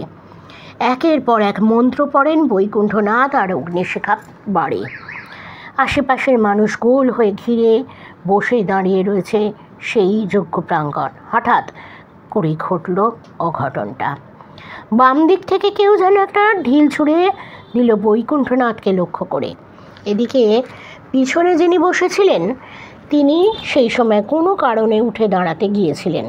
ভাগ্যিস উঠেছিলেন, তাই তার কাঁধে লেগেই পড়ে গেল ঢিলটা, নাহলে যজ্ঞকুণ্ডে পড়ে অগ্নিশয্যা ভেঙে গেলেই এই ছিল কেবল শুরু। এরপর শুরু হলো ক্রমান্বয়ে পাথর আর ঢিল বৃষ্টি। অবস্থা এমন দাঁড়ালো যে আশেপাশের লোকজনের দাঁড়ানোই দায় হয়ে গেল। তবু তারা ঘিরে ধরে দাঁড়িয়ে রইল যজ্ঞকুণ্ড। বৈকুণ্ঠনাথের কঠিন নির্দেশ, 2 মণ কাষ্ঠে যজ্ঞ আজ সম্পূর্ণ করতেই হবে। যতক্ষণ না নারিকেলের আহুতি হচ্ছে ততক্ষণ যজ্ঞ অগ্নিকে রক্ষা করতে হবে। 2-4 জন সাহসী জঙ্গলের ভিতরে অবধি গিয়ে দেখে এসেছে ঢিলগুলি যেন ঝাঁকড়া গাছের উপর থেকে ছুটে আসছে। কেউ আর এগোনোর সাহস করেনি। যজ্ঞকুণ্ড ঘিরেই দাঁড়িয়ে রয়ে পড়েছে সকলে। এরপর শুরু হলো মেঘ গর্জন। গুরুগম্ভীর মেঘের গর্জনের বাতাসে ঠান্ডা বাতাস উঠল। প্রমাদ গুনলেন সবাই। এদিকে ক্লান্ত হয়ে পড়েছেন বৈকুণ্ঠনাথও। একের পর এক আহুতি দিয়ে চলেছেন, অথচ যজ্ঞের অগ্নি কিছুতেই বাড়ছে না, স্থির মৃদু শিখায় জ্বলছে। এতক্ষণে শিখাকে সমর্থন দেওয়ার জন্য আশপাশ হতে সবুজ অগ্নিশিখা আসা উচিত, অথচ সেখানে লালচে শিখা আসছে। নিজের বক্ষের মধ্যেও চাপ অনুভব করছেন, যেন কেউ কণ্ঠরোধ করতে চাইছে। স্তোত্র মাঝে হাই উঠছে বারংবার। যজ্ঞ করতে করতে অন্যমনস্ক হয়ে গেলেন তিনি। মাথা ঘুরছে, শরীর অবশ। চোখ গেল সামনের দিকে। ওই দেখা যাচ্ছে ঘোষবউ বসে আছে। অজান্তেই মন্ত্রের মাঝে অস্ফুটে বলে উঠলেন, মাগো দেখিস। আর ঠিক তখনই তাকে চমকে দিয়ে ঘোষবউ উলু দিয়ে উঠল। সেই সাথে সমবেত নারীগণও উলু দিয়ে উঠলেন। উলু সংক্রামক, একজন দিলে সবাই দেয়। ভীষণ সেই উলুধ্বনির সাথে সঙ্গত করল জঙ্গলের ভিতর থেকে শিবাকুল। এতক্ষণ স্তব্ধ ছিল সবাই। এবার তাদের মনে হলো পুজোয় ঢাক কাঁসি না বাজলে সে পুজো কেমনে? ঘ্রম ঘ্রম বেজে উঠল ঢাক বাদ্যি। খানে খানে কাঁসির গর্জন যেন মেঘের গর্জনকে প্রতিদ্বন্দ্বিতায় আহ্বান করে। দাউ দাউ করে জ্বলে ওঠে যজ্ঞের আগুন। আগুনের তাপ এসে লাগে বৈকুণ্ঠনাথের চোখে মুখে। দরদর করে ঘাম ঝরে। শরীর সিধে করে বসেন তিনি। এক ভীষণ ঘূর্ণিঝড়ে এক রাশ ধুলো বালি পাতা বুকে টেনে নিয়ে শব্দ তুলে মিলিয়ে গেল উত্তর দিকে। আর ভাবে বাম চোখের কোণ দিয়ে দেখলেন নদীর ধারে এসে দাঁড়িয়েছে সেই 5টি অবয়ব। তারাও বুঝেছে তাদের মুক্তির উপায় হলো আজ। মায়েরা এসো, ফলের আহুতি দাও, আহ্বান করলেন তিনি। মায়েরা হুড়োহুড়ি করে লাগিয়ে দিলেন ফল আহুতি দেওয়ার জন্য। মৃদু হেসে লক্ষ্য করছিলেন বৈকুণ্ঠনাথ। সব শেষে এলো ঘোষবউ। কে যেন তার কানের কাছে ফিসফিস করে বলল, বাছা জলের দিকে তাকাও। ঘোষবধূ পাকা কলার আহুতি দিল, আর অমনি জল থেকে তিনি উঠে এলেন। কৃষ্ণাঙ্গী এলোকেশী সদা হাস্যময়ী মা। তিনি নিরাভরণা, অথচ তার গায়ের জলকণাগুলি চন্দ্রের আলো ধরে নিয়ে হীরক অলঙ্কার রচনা করেছে। হীরক দুটি ছড়িয়ে পড়েছে তার সারা শরীর হতে। তিনি এসে এই যজ্ঞের অগ্নিকুণ্ডে মিশে গেলেন, আর অগ্নিকুণ্ড রূপ নিল তার। অগ্নিশিখা রচনা করল তার অবয়ব। চতুর্হস্তে বরাভয় মুদ্রা, শঙ্খ ও খড়পড়। মাকে প্রণাম করে নারকেল আহুতি দিলেন বৈকুণ্ঠনাথ। দাউ দাউ করে জ্বলে উঠল অগ্নিশিখা, যেন মা হাত বাড়িয়ে গ্রহণ করলেন সেই আহুতি। পূবাকাশে তখন আলোর ছিটে লেগেছে খানিক। যজ্ঞ সম্পূর্ণ হয়েছে। ভয় ছিল তিনি শেষ কর্মটি তখনও সমাপন করেননি। তাই যদি বাধা এসেছিল, তবে মা যশোদা সব কাটিয়ে দিয়েছেন। কেবল বেলকাঠ নয়, উত্তর গ্রামের এক অজানা প্রেরক এসে দিয়ে গিয়েছিলেন পত্রটি, ভদ্রেশ্বর ভট্টাচার্যের পত্র। পত্রের উপরে পরিষ্কার বলা ছিল, আজকের আগে খুলবেন না। তাই যজ্ঞের আগে খোলেননি। পত্রখানি নিয়ে শয্যায় গা এলিয়ে দিলেন বৈকুণ্ঠনাথ। ভাদুর পত্র অথবা স্বীকারোক্তি। ওং মা। বৈকুণ্ঠনাথ। ভনিতা না করেই পত্রের প্রথমেই বলি, আমি বয়োজ্যেষ্ঠ, আমার আশীর্বাদ যেন। আমাকে তুমি চিনবে না, কিন্তু আমি জানি তুমি মায়ের আশীর্বাদ ধন্য। তবুও এই বৃদ্ধ তোমাকে আশীর্বাদ ও শুভকামনা জানাতে চায়। ভারী প্রীত হয়েছি মায়ের মন্দিরের ভার তুমি নিয়েছ। তিনি নিজে যেচে তোমাকে তার ভার দিয়েছেন, আমি তাকে পেয়েও রাখতে পারিনি। তাই বয়সে ছোট হয়েও তুমি আমার শ্রদ্ধা যেন। আমার জন্ম হয়েছিল এই গ্রামেই বছর 60 আগে, এক অমাবস্যার রাতে, বন্যা পীড়িত বাংলার হতভাগ্য এক গ্রামে। ঝমঝম ধ্বনি তুলে বৃষ্টি হচ্ছে, আর তার কাছারি বাড়িতে ছাদে মা চিৎকার করছেন। গোটা 10 পীড়িত পরিবার কোনো মতে আশ্রয় নিতে পেরেছিল জমিদার বাড়ির ছাদে। আমার মাও ছিলেন তাদের মধ্যে, অথবা গর্ভবতী মহিলা বলে আমার মাকে সুযোগ দেওয়া হয়েছিল। আকাশ পেতে বৃষ্টি নেমেছিল কোতলপুরের গ্রামে। কিছু বুঝে ওঠার আগেই জলের তোড়ে ভেসে গিয়েছিল সব। আমার বাবা আর মামা কোনো মতে মাকে বয়ে নিয়ে এসে কাছারি বাড়িতে এনে তুলেছিল। অন্যান্য গ্রামবাসীদের মতো আমাদেরকেও হয়তো পাইকরা ঠেলে জলের ভিতরেই ফেলে দিত, কিন্তু মায়ের উঁচু পেটটা বাদ সেধেছিল। আমার জন্ম হয়েছিল যখন, মায়ের চিৎকার ছাপিয়ে নাকি উঠেছিল বুভুক্ষ শিয়ালের ডাক, অথচ চরাচর ভেসে গেছে। আর শিয়াল কুকুর তারাও ভেসে গিয়েছে। বুড়ো জমিদার গিন্নি নাকি বলেছিলেন এ লক্ষণ ভালো মন্দ মিশিয়ে। বর্ষার রাতে আমার জীবন বাঁচিয়ে জমিদার আমাদের মাথা কিনে নিয়েছিলেন। বাবারা সারা জন্মের মতো বাঁধা চাকর হয়ে গেল, আর মা সেবাদাসী। আমাকে কোলে নেওয়া তো দূর, খেতে দেওয়ার মতো কেউ ছিল না। একলা ছেলে, এদিক ওদিক ঘুরে বেড়াতাম। 6-7 বছর বয়স থেকে যখন আমার স্মৃতি পরিষ্কার হয়, বুঝতে শিখলাম, তখন থেকে মনে পড়ে বেশিরভাগটাই আমি আলাপুরের সেই পুরো রুক্ষ শ্মশানেই পড়ে থাকতাম। শিয়ালের ডাকের গল্পটা আমার কানের মধ্যে গুনগুন করে বাজত।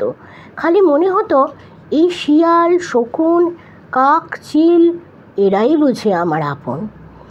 আমার যখন 7, বাপে ভেদ বমি করে চলে গেল। তার আগের রাত্রে ভারী অদ্ভুত ঘটনা ঘটেছিল। বাপ অসুস্থ, রাত জেগে বসে আছি। আমার হঠাৎ করে মনে হলো একজনের সাথে আমার দেখা হয়েছিল। মানুষটা আমার বাড়ির কথা জিজ্ঞাসা করেছিলেন। শিশুসুলভ সারল্যে বলেছিল, মাঝ শ্মশানের পাশ থেকে দেখি কালো চাদর গায়ে একজন দেউড়ে আছে। আমাকে দেখে জিজ্ঞেস করলেন, তোমাদের বাড়ি কোথায়? আমি পথ দেখিয়ে আনছিলাম, কিন্তু পিছে পিছে আস্তে আস্তে তিনি কোথায় যেন মিলিয়ে গেলেন। মা মাথা চাপড়ে হায় হায় করে উঠলেন। সেই দিনই ভোর রাত্রে বাবা চলে গেলেন। আমাকেও সবাই কেমন এড়িয়ে এড়িয়ে যেতে লাগলো। গ্রামের ছেলেমেয়েরা দেখলে ঢিল মারে, আমার মুখোমুখি হলে গায়ে থুতু দেয়। আমি কিছুই বুঝে উঠতে পারি না, তবে এইটুকু বুঝলাম সবাই আমাকে অনামুখো ঠাউরেছে। সেই সাথে পাল্লা দিয়ে বাড়ল মায়ের মার। কারণে অকারণে কঞ্চি, তেঁতুল ঝড়, চেলা কাঠ ভাঙতেন আমার পিঠের উপর। আমি কিছুই বুঝতাম না। একদিন অমন জ্বর এসেছে, মা পান্তা খেতে দিয়েছে। আমি অভিমান করে বলেছি, মাগো জ্বর গায়ে পান্তা দিলে বোনেরা সব মুড়ি খাচ্ছে, দাও না। আর অমনি বেধড়ক মার। আমার হুঁশ জ্ঞান ছিল না। বাড়ির উঠানে মাদুরের উপর ওভাবেই পড়েছিলাম। গ্রামে ভিক্ষে নিতে আসতো ভৈরবী। সেই ভৈরবী মা আমাকে তুলে নিয়ে এসেছিল। আমার জন্মদায়িনী হাঁপ ছেড়ে বেঁচেছিল। বাড়ির সাথে বাঁধন সেই কেটে গেল। 5 বছর মায়ের কাছে রইলাম। সন্ন্যাসিনী মাও আমাকে নিজের ছেলের মতো দেখতেন। মাঝে মাঝে বকাঝকা করতেন, মারধরও করতেন, কিন্তু বাকি সময় বড় ভালোবাসতেন। শ্মশানে মা মন্দির গড়লেন, থিতু হলেন, আমিও রইলাম। ভৈরবী মা তখনও আমার কোনো তন্ত্র দীক্ষা দেননি, কেবলই একটি বীজ দিয়েছেন, সেটাই জপি আর মায়ের সেবা শুশ্রূষা করি। যে রাতে মায়ের ক্রিয়াকর্মাদি পুনঃস্মরণের কাজ থাকে, আমাকে আমার ঘরে পাঠিয়ে দিতেন। যদিও ঘরে আসতে আমার একদম ভালো লাগতো না, তবু এসে বাইরের দাওয়ায় বসে থাকতাম। এক বর্ষার রাতে ভৈরবী মা ডেকে বললেন, আজ আমি জীর্ণ বাস ছেড়ে ফেলবো, ভয় পাবি না, একা হয়ে যাবি হয়তো, কিন্তু এই একাই মানুষ তৈরি করে। সেই রাতে আমি দ্বিতীয় মন্ত্র পেলুম, মায়ের সাথে বসে দেবীর পূজাও সারলুম। ভোর রাত্রে মা ঘরে দৌড় দিলেন, সেই শেষ। এপারে দৌড় বন্ধ হলো, ওপারের দৌড় খুলে গেল। কয়েকদিন সেই শ্মশান মন্দিরে রইলাম, ভালো লাগলো না। তারপর বাড়ি ফিরলাম। আপন মা বিমাতার মতো আচরণ করলেন, ভাই বোনেরাও যেমন বিমাতার সন্তান। একদিন মা আমার সাথে কথা বলতে এলেন। আমি ভীষণ আহ্লাদে ডগমগ হয়ে উঠলাম। আহা, মা কতদিন পর আমার সাথে কথা বলবেন। মা চৌখাটে দাঁড়িয়ে সরাসরি আমার মুখের দিকে তাকালেন, বললেন, তোমার দিদি কয়দিন পর এখানে আসবেন সন্তান প্রসব করতে। আমার মনের ভিতরটা আনন্দে নেচে উঠল। হেসে বললাম, এ তো দারুণ আনন্দের খবর। বলো মা, কী করতে হবে? আমি আমার এই ঘরটি ছেড়ে দেবো দিদির তরে? মা মুখের উপর বললেন, হ্যাঁ বাছা, তুমি পুরোপুরি ছেড়ে গেলেই আমরা খুশি হই। বাড়িতে নতুন প্রাণ আসছে, সেই সময় তোমার মতো অপয়াকে আমরা চাইনি। মুহূর্তে আমার পৃথিবীটা টলে গেল। আমার মা, আমার জন্মদাত্রী মা, তিনি এই কথা বললেন। সেই রাত্রে এক বস্ত্রে ঘর ছেড়ে বেরিয়ে এলাম। মন্দিরেও থাকতে পারলাম না, সারাক্ষণ ভৈরবী মায়ের কথা মনে পড়ে। মন্দির ছেড়ে বেরিয়ে এলাম। ভৈরবী মা বারবার বলেছিলেন, মায়ের মন্দির ছেড়ে যাস নে, মায়ের সেবা করিস। কিন্তু আমার মন উঠে গিয়েছিল। এক ভীষণ বিতৃষ্ণা জন্মেছে সব কিছুর প্রতি। খালি মনে হতো প্রচুর শক্তি চাই, যে শক্তিতে আমাকে সবাই ভয় পাবে। এই নিষ্ঠুর দুনিয়ায় দুর্বলের কোনো জায়গা নেই। আমি মৃত্যুদূতকে দেখতে পেয়েছিলাম, সে তো আমার দোষ নয়, অথচ সেই দোষে জন্মদাত্রী মা আমাকে পর করলেন। ভৈরবী মা কিন্তু আমার স্বপ্নে আসতেন, তার দুই নয়নের রোষাগ্নি বর্ষণ করতেন। নিজের মতো ঘুরে চলেছিলুম পথের থেকে পথে। যেখানে সাধু সন্ত পাই সাধু সঙ্গ করার চেষ্টা করি। কেউ আমাকে গাল দেয়, কেউ সাপসাপান্ত করে, কেউ মারতে আসে, কেউ ঠাঁই আর কারোর কাছে হয় না। সেইভাবে ঘুরতে ঘুরতে এই রাঢ়দেশের এক গ্রামে গিয়ে পৌঁছলুম। সে এক পাণ্ডব বর্জিত দেশ, রুক্ষ জায়গা, দূরে দূরে 4-5 ঘর করে বসত নিয়ে এক একখানা গ্রাম। তাদের অবস্থা নিদারুণ। তেমন নিদারুণ অবস্থা তাদের সেই শ্মশানের। নদীর ধারে একটা টিলার উপর শ্মশান। রুক্ষ শ্মশানের আশেপাশে গেলেই অতি সাহসীরও বুক কেঁপে ওঠে। সেইখানেই দেখা পেলুম তার। সাধুসন্তরা চেহারা অমন ভয়ঙ্কর হতে পারে তা তাকে না দেখলে বোঝা যাবে না। তাকে দেখে ভক্তি হবার নয়, তাই গ্রামের লোকও মাদুলি ওষুধের আশায় তার কাছে আসে নাই। কিন্তু তবুও কি একটা টানে যেন সেইখানে বসে থাকতুম আমি। সাধুও আমাকে দেখত, কিছু বলতো না। একদিন সন্ধ্যাবেলায় মন বড় খারাপ। একা একা হাঁটতে হাঁটতে টিলার ওপরে এসে উঠেছি। বিজাতীয় এক শব্দ শুনে চমকে উঠলাম। এই শব্দ তো এখানে আসার কথা নয়, এই ঘন অরণ্যে কে আসবে? কৌতূহলে এর শব্দ অনুসরণ করে এগোতে লাগলাম। টিলার ঠিক নিচে একখানি গুহা ছিল। এই গুহার কাছে এসে থমকে দাঁড়ালাম। আমার হাত পা সকলে স্থির হয়ে গিয়েছে। এ কি দেখছি আমি? সেই বৃদ্ধ সাধু উপগত হচ্ছেন। তার উপরে যিনি রয়েছেন তিনি এক অসামান্য সুন্দরী যুবতী। তার শরীর থেকে বেরিয়ে আসছে নীলচে আভা। সেই আভাতেই আলোকিত হয়েছে গুহা। শরীরের ভিতরে একই সাথে ভয়, কৌতূহল ও কাম পাক মেরে উঠল। আমি পালিয়ে আসতে চাইছিলাম, কিন্তু আমার পাগুলি যেন কেউ ওখানে শিকল দিয়ে বেঁধে রেখে দিয়েছে। এক তীব্র মুহূর্তে দুজনেই আমার দিকে তাকালেন। আমি ভয়ে চিৎকার করে উঠতে চাইলাম, কিন্তু দুজনেই অদ্ভুত এক হাসি দিলেন। আমি হলপ করে বলতে পারি সে হাসি কোনো জাগতিক হাসি নয়। এই রাতের পর থেকে গুরু আর আমাকে ছাড়লেন না। বললেন, তুই বাইরে চলে গেলেই চিত্তির। অবশ্য তোর সব কিছুই স্মৃতিই আমি ভুলিয়ে দিতে পারি, কিন্তু তুই পাগল হয়ে যাবি। তোর মধ্যে কিছু নিম্নমানের লক্ষণ রয়েছে, এগুলো নিয়ে জীবনে অনেক কিছু করতে পারবি। শুধু শুধু পাগল হয়ে যা, এ আমার চাওয়া নয়।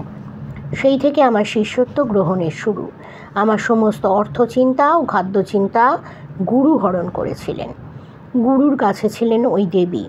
মা রিপারি প্রতিরূপা, অর্থাৎ রিপু ওরি মায়ের প্রতিরূপ। দেবীর কথা বেশি বলা আমার বারণ, তবু শেষ মুহূর্তে এইটুকু বলে যাই, দেবীকে আমি নিয়ে চলে যাব আমার সাথে। পূর্বাশ্রমে গুরুদেব গুড়া সাহেবদের দপ্তরে কাজ করতেন। সেভাবেই কাজের সুবাদে গিয়ে পৌঁছেছিলেন নীল পর্বতের দোরগোড়ায়। সেখানেই কালাজ্বরে আক্রান্ত হন। সেখানেই মারাই যেতেন হয়তো। এক সাধু তার প্রাণ বাঁচালেন। প্রাণ ফিরে পাওয়ার পর বৈরাগ্য আসে। নিজের জীবন সংসারে আর তিনি ফিরে যাননি। সেই গুরুর কাছ থেকেই পেয়েছিলেন এই মূর্তি। এ তাদের একেবারে নিজস্ব দেবী। এই পদেবীর কথা আগম নিগম এ কোথাও বিশেষ পাওয়া যায় না, শুধু ইঙ্গিতটুকু দিয়েই ক্ষান্ত দেওয়া হয়েছে। ইনি এক বিশেষ যোগিনী, যিনি সাধকের সকল চাহিদা পূরণ করেন। পরিবর্তে সাধককেও তার সর্বস্ব উজাড় করে দিতে হয়। বুঝতেই পারছো, মা, কন্যা বা ভগিনী রূপে এনাকে কেউ চায় না। এনাকে চাওয়া হয় ওই বিশেষ রূপে, বিষয় রূপেই। গুরু আমাকে দেবীকে দিয়ে গিয়েছিলেন, কেবল পূজা করতেই বলেছিলেন দিন যখন আসবে দেবী নিজেই কাজে লাগবে। আমার যা আধার তাতে সেই দিনটি অন্তিম। গুরু তিরোহিত হওয়ার পর আমি বহু স্থান ঘুরে বেরিয়েছি, অনেক পসার জমিয়েছি। আমার গণনা কখনো মিথ্যে হয়নি।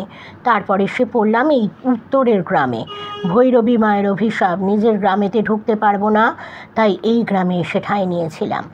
এখানে ভালো পসার জমেছিল, মানুষজন মান্যগণ্য করত। তারপর একদিন তার সাথে সাক্ষাৎ হলো। ছেলেটার মুখে বিপর্যয়ের বিষাদ আমি প্রত্যক্ষ করেছিলাম। মনটা খুব ডেকে উঠেছিল, কিন্তু তবু আমি গণনা করতে চাইনি, কারণ ততদিনে জেনে ফেলেছি সে আমার অতি আপনজন। পত্রের প্রথমে লিখেছিলাম আমার বড় দিদির কথা। আমার বড় দিদির একমাত্র সন্তান ওই ছেলেটি।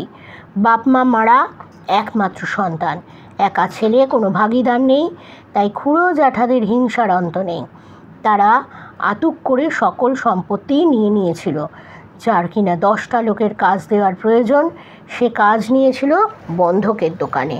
আমি সাধ্যমতো করার চেষ্টা করেছিলাম, কিন্তু শেষটা আর পারলাম না। এক ভয়ঙ্কর ষড়যন্ত্র রচনা হয়েছিল ওর পেছনে। একটি মেয়েকে পছন্দ করতো আমার ভাগনা, আমিও তাকে দেখেছিলাম।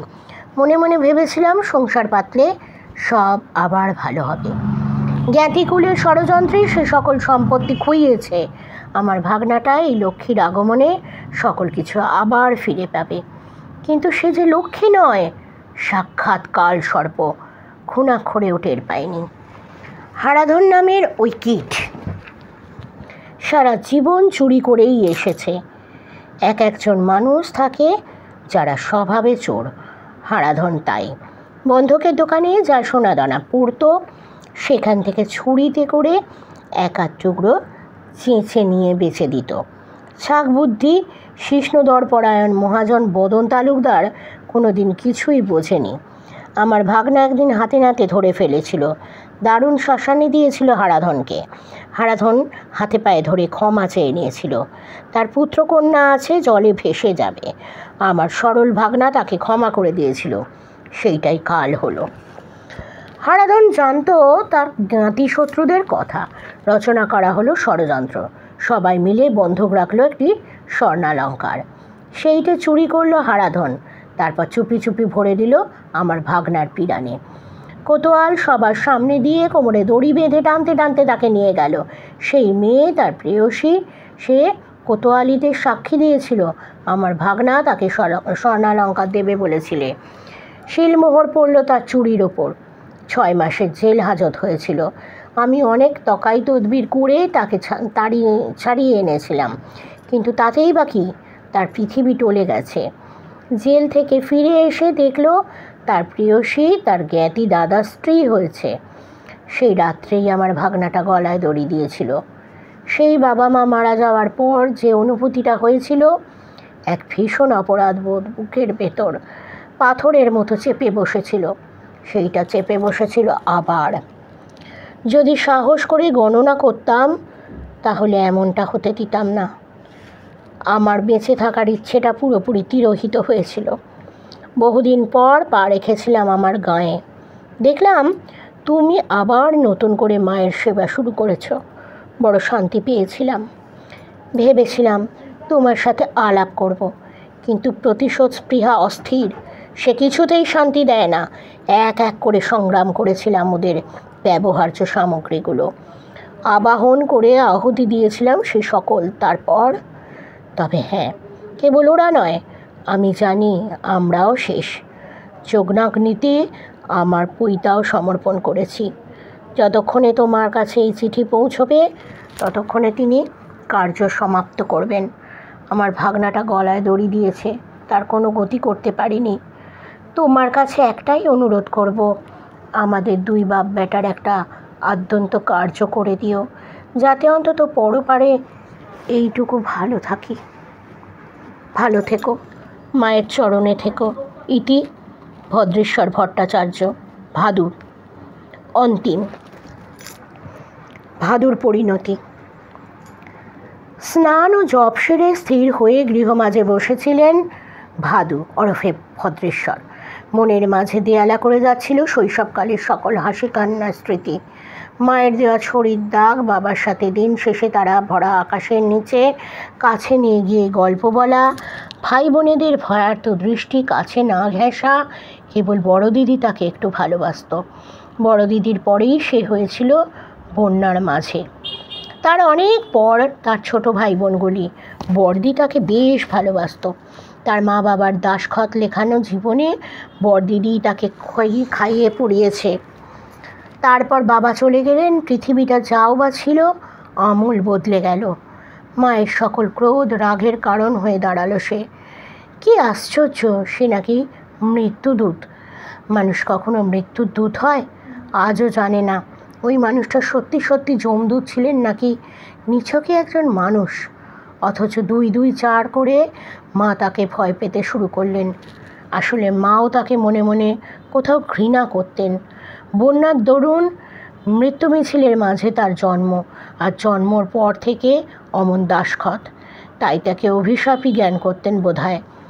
মা যখন নিজেদের পেটের ছেলেকে ভয় পেতে শুরু করেন, তখন তার থেকে বড় কষ্ট আর কিছু থাকে না। জীবনটা তো ওই দিনই শেষ হয়ে গিয়েছিল। এতদিন যা বয়ে বেরিয়েছেন এ নেহাতি জীর্ণ খোলা। ভৈরবী মা বড় ভালোবেসেছিলেন। সন্ন্যাসীর বুকের ভিতরও প্রাণ থাকে, সে তো ভাদু নিজেই বুঝেছে। কিন্তু ভৈরবী মা চলে যাওয়ার পর এইখানে টিকতে আর মন চায়নি। তারই শাস্তি ভোগ করার সময় হলো। ভৈরবী মা বারবার বলে গিয়েছিলেন, এই মন্দির ছাড়িস না। এই মন্দির সে ছেড়ে গিয়েছে। মাকে অভুক্ত রেখে মন্দিরে তাকে ফেলে ছেড়ে চলে গিয়েছে। স্বপ্নে প্রায় দিন আসেন ভৈরবী মা। রাগী মুখ করে তাকিয়ে থাকেন তার দিকে, ভর্ৎসনা করেন, গালি দেন, বলেন ওই গ্রামের সীমানায় পা রাখলে মৃত্যু। কিন্তু গত কয়দিনে ইচ্ছাকৃত ওই গ্রামে পা রেখেছেন বারবার। উত্তরের গ্রামে এসেও কখনো ওই গ্রামে ফিরে যাওয়ার ইচ্ছা হয়নি। কিন্তু ওই ছেলেটার সাথে কেন দেখা হলো? ওকে দেখে তার বারবার মনে হয়েছে তিনি সত্যিই মৃত্যুদূত। অপয়া না হলে কেন মরল বড়দিদি ওকে জন্ম দিয়ে? ছেলেটাকে আঁকড়ে ধরেছিলেন। ভেবেছিলেন একদিন সময় সুযোগ হলে পরিচয় দেবেন যে তিনি তার সেই অপয়া মামা। তারপর গ্রহণ করলে ভালো, বর্জন করলেও দুঃখ ছিল না। কিন্তু তার আগেই সব ঘটে গেল। সময় এত নিষ্ঠুর কেন? বাধ্য হয়েই তাকে আবাহন করতে হয়েছিল। ওই যে সে আসছে, সাঁই সাঁই করে ভীষণ বাতাসের শব্দ আসছে দক্ষিণ দিক থেকে। সেই ভীষণ একটা ঘূর্ণি সব কিছুকে দুমড়ে মুচড়ে এগিয়ে আসছে সেই দিকে। ওই যে ঘরের আগে খিরিস গাছটা মরমর করে ভেঙে পড়ল। গ্রামের মানুষ গভীর ঘুমে। এ শব্দ তারা টের পাবে না, সেটাই ভালো। সম্মুখে এলে তছনছ হয়ে যাবে। সে ভীষণ ঝড়। সে থমকে দাঁড়ালো উঠানে। তিনি এসে দাঁড়ালেন তার মুখোমুখি। সে পাক মারল, তার শেষ শিকারকে জড়িয়ে ধরল কঠিন নিষ্পেষণে। দুমড়ে মুচড়ে মাংসের দলা পাকিয়ে দিতে চায় তাকে। তার গোটা শরীরটাকে ধোপার কাপড় নিংড়ানোর মতো নিংড়াচ্ছে সে। গুরুর দেয়া দেবী মূর্তিটি বুকের মধ্যে চেপে ধরে স্থির হয়ে দাঁড়িয়ে রইলেন ভদ্রেশ্বর। অস্ফুটে বেরিয়ে গেল এক ফোঁটা আর্তনাদ। আহ! গরুর গাড়িতে করে যখন এসে পৌঁছলেন বৈকুণ্ঠনাথ, মানুষজন ভিড় করে আছে চালাঘরের সামনে। চালাটার সম্মুখে যেন ঝড় বয়ে গিয়েছে, আশপাশের গাছগাছালির ভেঙে উপড়ে পড়ে গিয়েছে। মৃত পাকপাখালিরা পড়ে রয়েছে মাটির ওপর, যেন ভীষণ আক্রোশে দুমড়ে মুচড়ে ভেঙে দিয়েছে তাদের ছোট্ট ছোট্ট শরীরগুলো। মাথার উপরে উড়ে বেড়াচ্ছে ভীত ত্রস্ত কাকের দল। আর ও কি কোনো মানুষের দেহ? একদলা মাংসের টুকরো পড়ে রয়েছে যেন। তাকে পেরিয়ে বৈকুণ্ঠনাথ গৃহের ভিতরে যেতে চাইলেন। ভাদুতান্ত্রিকের গৃহদেবীর বেদী শূন্য। তিনি বিদায় নিয়েছেন চিরতরে। 1 মাস পর শ্রাদ্ধ কার্য সমাপন করে পায়ে সেরে মায়ের ভোগে চড়িয়ে অপেক্ষা করছিলেন বৈকুণ্ঠনাথ, কখন সে মেয়ে আসে। সেই মেয়ে এলো, তবে আগের দিনের মতোই হাঁপাতে হাঁপাতে, যেন ঘোড়ার জিন দিয়ে এসেছে। এসেই কইল, দাও দাও দেখি পায়েসখানা আমার বেঁধে সেঁধে দাও। তিনি আবদার করলেন, না গো মা, আজ তোমাকে আমার পাশে বসে খেতে হবে, আমি দেখব। মেয়ে ফিক করে হেসে বলল, তা কেমন করে হয়? ওরা যে আমার হাতের পায়েস খাবে বলে অপেক্ষা করছে, ওই দেখো। নদীর চড়ায় আঙুল দেখালো মেয়েটি। ধোঁয়া ধোঁয়া সেই অবয়বগুলি, তাতে আরও 2 জন বেড়েছে। অবাক বিস্ময়ে তাকিয়েছিলেন বৈকুণ্ঠনাথ। বালিকা তাড়া দিল, কই গো, দাও। ওরা যে কদিন কিছুই খায়নি, শুধু শুকনো আদব খাইয়ে রেখেছে। এই কয়দিন আমার হাতে পায়েস খেয়েই তবে ভুখ মেটাবে। এই ছিল আজকের উপন্যাস। ভালো লাগলে অবশ্যই লাইক দেবেন, আর চ্যানেলটাকে সাবস্ক্রাইব করে অল বাটনটা প্রেস করে দিতে ভুলবেন না, যাতে সকল নোটিফিকেশান সবার আগে পৌঁছে যায়। এভাবেই আমার এক্সটেন্ডেড ফ্যামিলির অংশ হয়ে পাশে থাকবেন। অনেকটা বড়, অনেকটা সময় নিলাম, ধৈর্য ধরে শুনলে আমিও খুশি হব। আজ শুভরাত্রি জানিয়ে বিদায় নিচ্ছি। আমি সুদেষ্ণা। বাই।